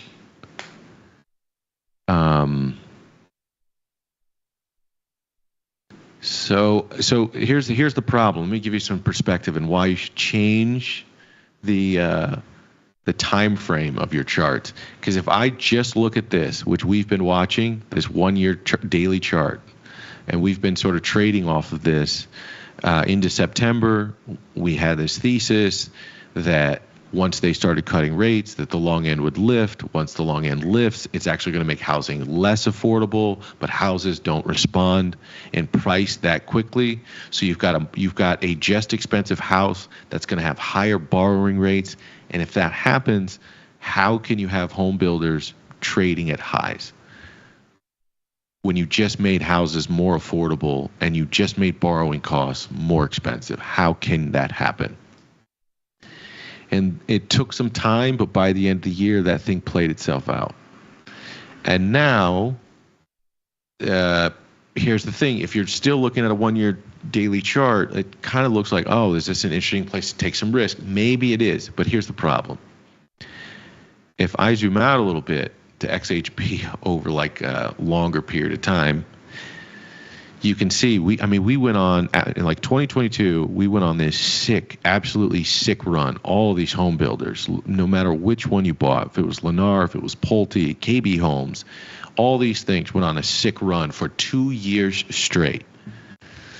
And so is a, what's that? A little bit more than a 20% correction, maybe 25% correction off highs. Is that enough of a discount? It probably depends on your time frame. I bought a very, very little, and it was specifically for this reason. I like to set up a little bit, but I don't want to be wearing this if the real value area of this trade is somewhere at 60. But on a very short time frame, I wouldn't mind starting to throw some shekels down. That was sort of my thinking. What say you, Chad? I still think it's probably too early, but I figured I should at least put it out there because I'd squawked so much about my thoughts on housing. And the flip side is becoming true as well about these airlines, which they went on this nasty run, and they've now almost fully retraced all of that.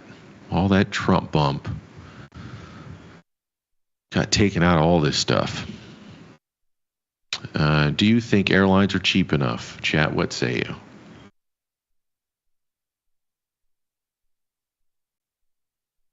Lobo says Tim Knight is thinking home builders going lower due to it just breaking the neckline.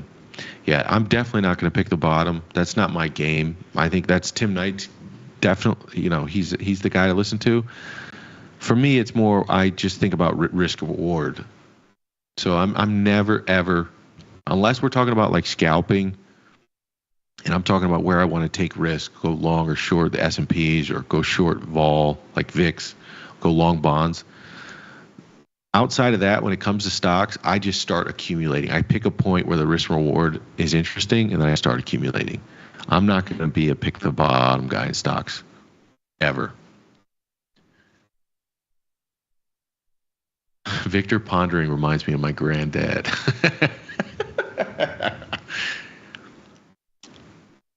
Play on. Let me see this.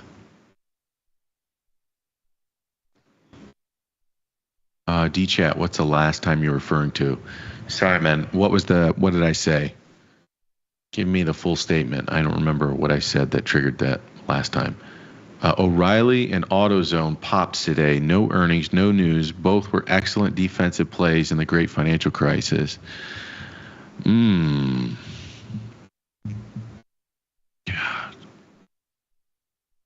It's not cheap.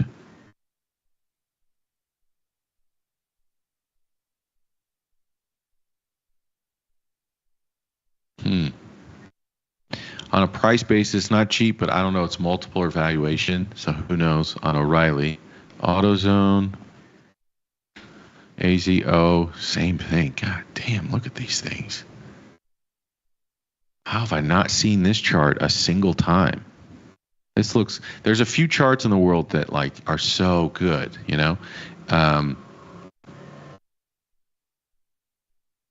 one of them being like Intuitive Surgical. It's this absolutely beautiful chart. It was this beautiful chart for 2 years post 2022. The home builders after 2022, up until those cuts, were beautiful charts. This is like, could you get anything better? Straight up and to the right with such little variance. Where have I been? The thesis on people. It's a play on people keeping their cars longer and repairing them. I like the idea. I don't know its valuation. And I don't love buying stuff at all-time highs, especially after a 4% dip or 4% spike in price. But maybe if the vol's cheap enough, you can buy cheap out-of-the-money calls and just keep rolling them. Nobody here wants to do that stuff, though. Maybe that's the way.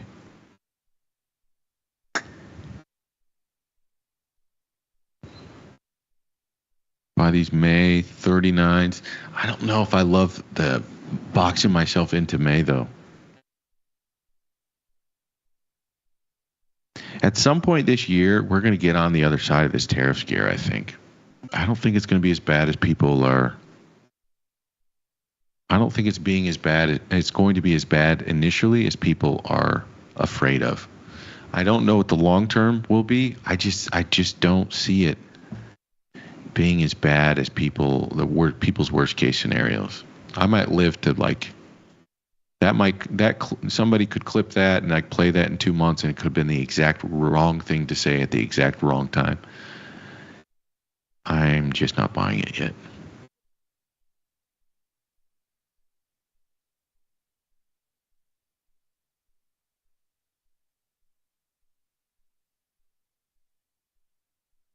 Any anecdotally, property taxes in Nebraska are so high, folks are renting instead of buying unless you're buying $1 million home. I think that's the tough part. That's the tough part about this whole home affordability thing, is that,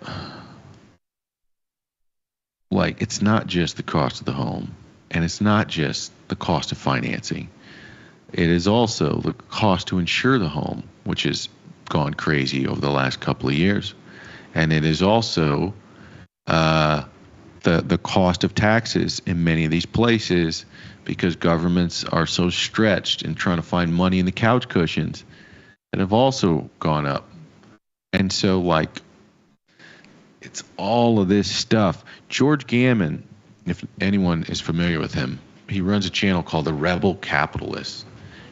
He did a pretty decent video the other day about whether or not home prices will crash based on the executive order that a few executive orders that the administration put out around housing and home affordability, with this idea. I think the executive order was to decree that some commission shall come together henceforth and create some plan to evaluate housing supply, home affordability, and it's like a five point or 5 tenant plan outlined in the executive order. And in the video, George Gammon outlines, and these statistics are out there, but like there's this statistic out there that about something a little bit more than 20% of the cost of a home right now is added due to regulation. And you can argue whether those regulations are good, those zoning and building codes, like all of that stuff creates more safer construction. You can make that argument. I'm not here to have that debate. I'm just here to speak to the estimate that around something like 20 or 25% of the cost of a home is coming from the cost of regulation, and 40% of the cost of multifamily homes are a direct input of the cost of the regulatory burden.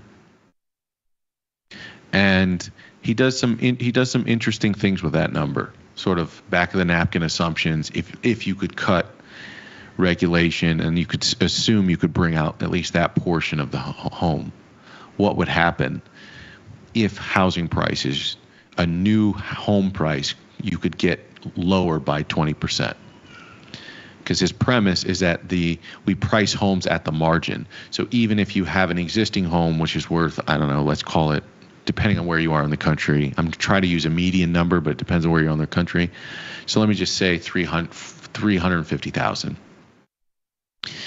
Your home is worth $350,000, but if the comparable down the street that is similar to your home sells at $275,000, well, guess what just happened to the price of your home? So if the new house that is going to be built in your neighborhood is 20% cheaper or a little bit cheaper, guess what that does to the value of your home? And he made this case. It's a really good video. I don't want to speak to it too much. I would just have you guys go, if you're interested in working through or sort of ideating down this potential outcome. It's on George Gammon's Rebel Capitalist channel. But he basically makes the point, like the housing market value, the total housing market value is like $50 trillion relative to the GDP, which is what, a 20, 30 trillion, something like that. So we're at like a 166% value to GDP ratio, which is pretty close to what it was right before the housing bubble popped back before the great financial crisis. I think it was 164% as outlined in that video. So it's food for thought. It's a lot of food for thought. Anyways, I kind of like this AZO play, but I got to figure out what the how to think about it as in value. You're not getting a great price here, and that's not my game. I like the theme, but apparently so does the market, and the market's loved this theme. And the other thing is, why wouldn't you see car life extend as we get closer and closer to autonomous driving? If I had to buy, let's say, if I had to buy a vehicle now, would I buy a vehicle that didn't have a self-driving mechanism?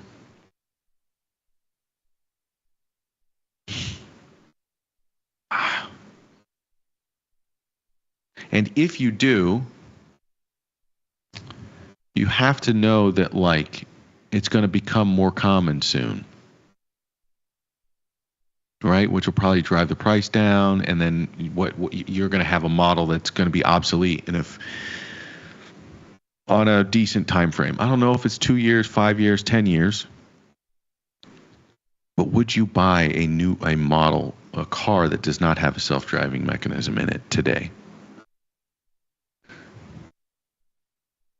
That would be that would be a hard thing. If I was going to buy a new car today, I don't know what I would do. I think we're in this weird in-between area where, on the other side, if you buy a car, it's actually an income earning asset.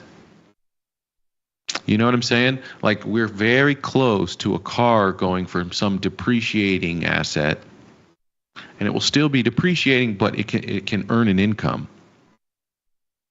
And not, you can drive your car as an Uber driver, but there's only one thing you can do with your time if you're an Uber driver. But owning a self-driving car means you could be doing something else with your time, earning income, and this thing can be a mechanism for passive income if it can just go pick people up and drop them off on its own. So we're in this in-between period where that's not here yet, but it's on the horizon, and you don't know how long off it is. I don't know if it's enough that would be enough to change my consumer behavior. It depends on how far you think it is off into the future. Brian Watson says, I wouldn't buy self-driving, too expensive to fix when it breaks. Chris Conley, I'm going to go back to the self-driving thing. Chris Conley on housing. Communities oppose new housing. This is a known problem. Blue and red communities. Americans prioritize single-family housing as an investment, so they oppose new, higher density construction. What's that? The NIMBY? Not in my backyard? Is the phenomena you're speaking to, Chris?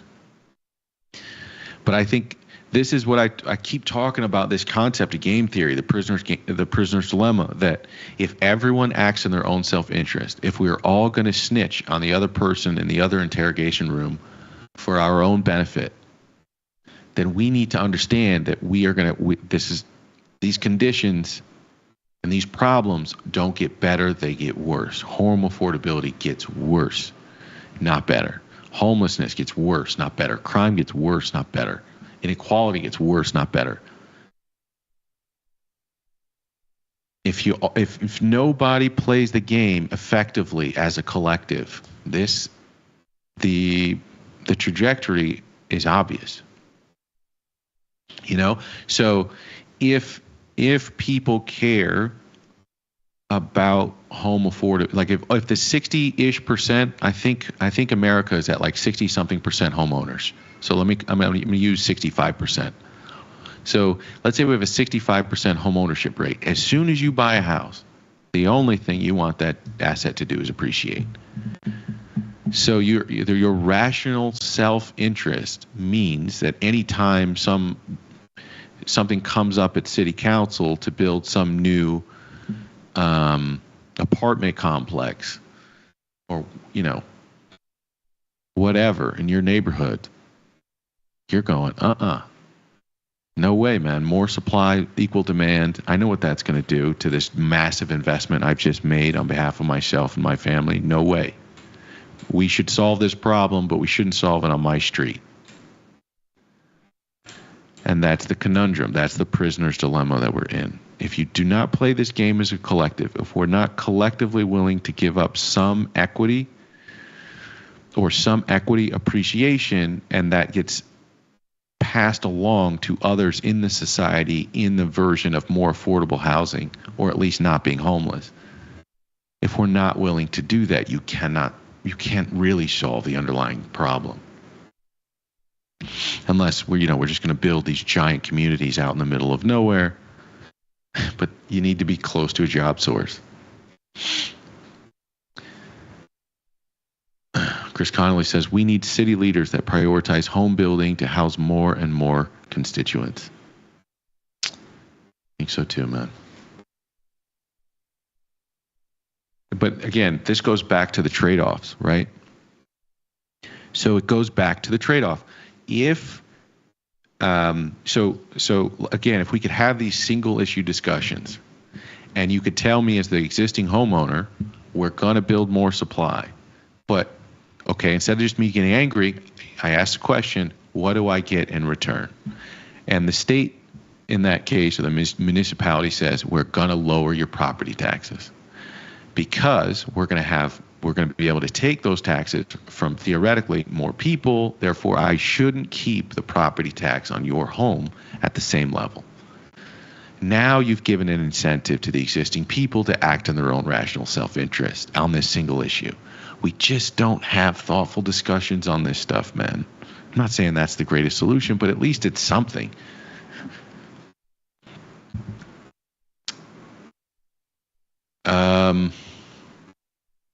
Full self-driving is good, just not robo-taxi level yet, and not exponential increases like Musk promised. I think that's right, Lobo. I think that's right.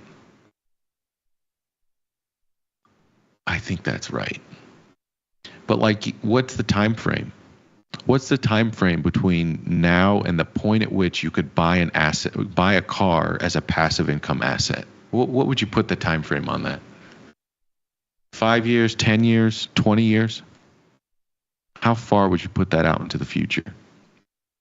And depending on your answer, if you said more than like 5 years, then you can tell why all of this came out of the market. You know, because people realize that, like, oh, well,